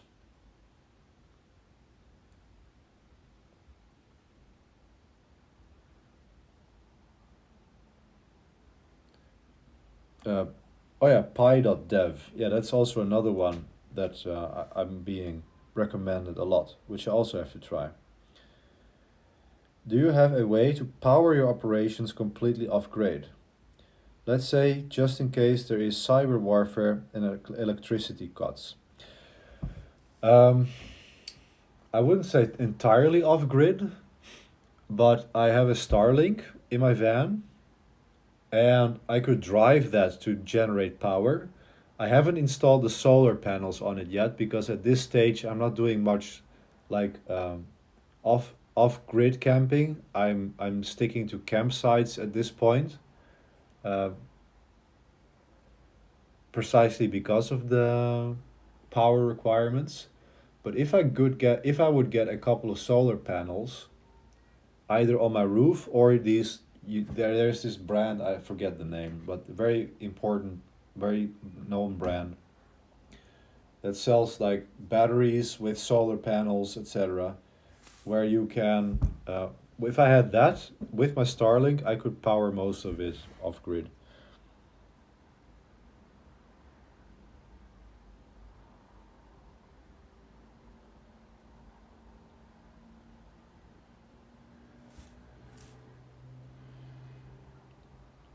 Try to have a Tesla wall in your van. Yeah, exactly. When are you gonna show your van lifestyle? Yeah, so today we have just been packing the van and preparing. And over the next weeks, I'm going to be traveling. So that's when I'm going to be sharing everything there. Um, yeah, so I'm basically going to wrap up the stream pretty soon here. But I see a lot of chat questions coming in. So I'm just answering those as we go. But basically, what's left for me to do is I'm going to go shopping, buy food, stock up the fan with food and drinks, and then I'm ready to go. So and tomorrow I'm gonna be driving. So yeah, literally tomorrow the van lifestyle is going to start.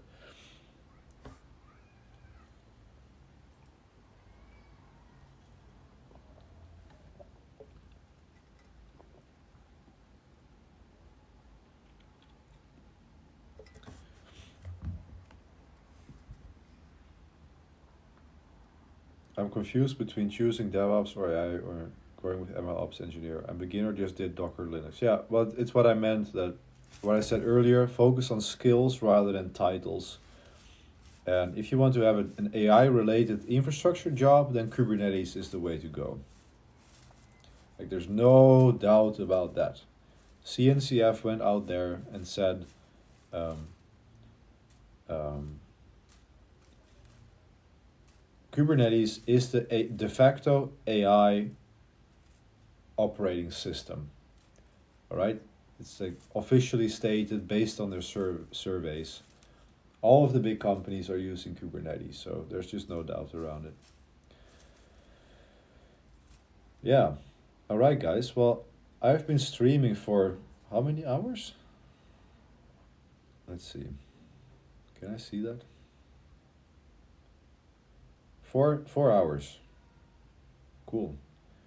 Well, that's a solid first stream, I would say. So that was all of the packing done, and the prepping is done. So, yeah, right now I'm just gonna buy food and relax and get the rest of the prep done for tomorrow. Thank you so much for tuning in, guys. I really enjoyed this. This was fun. I really appreciate all of the engagement, all of the chats. Let's see how many.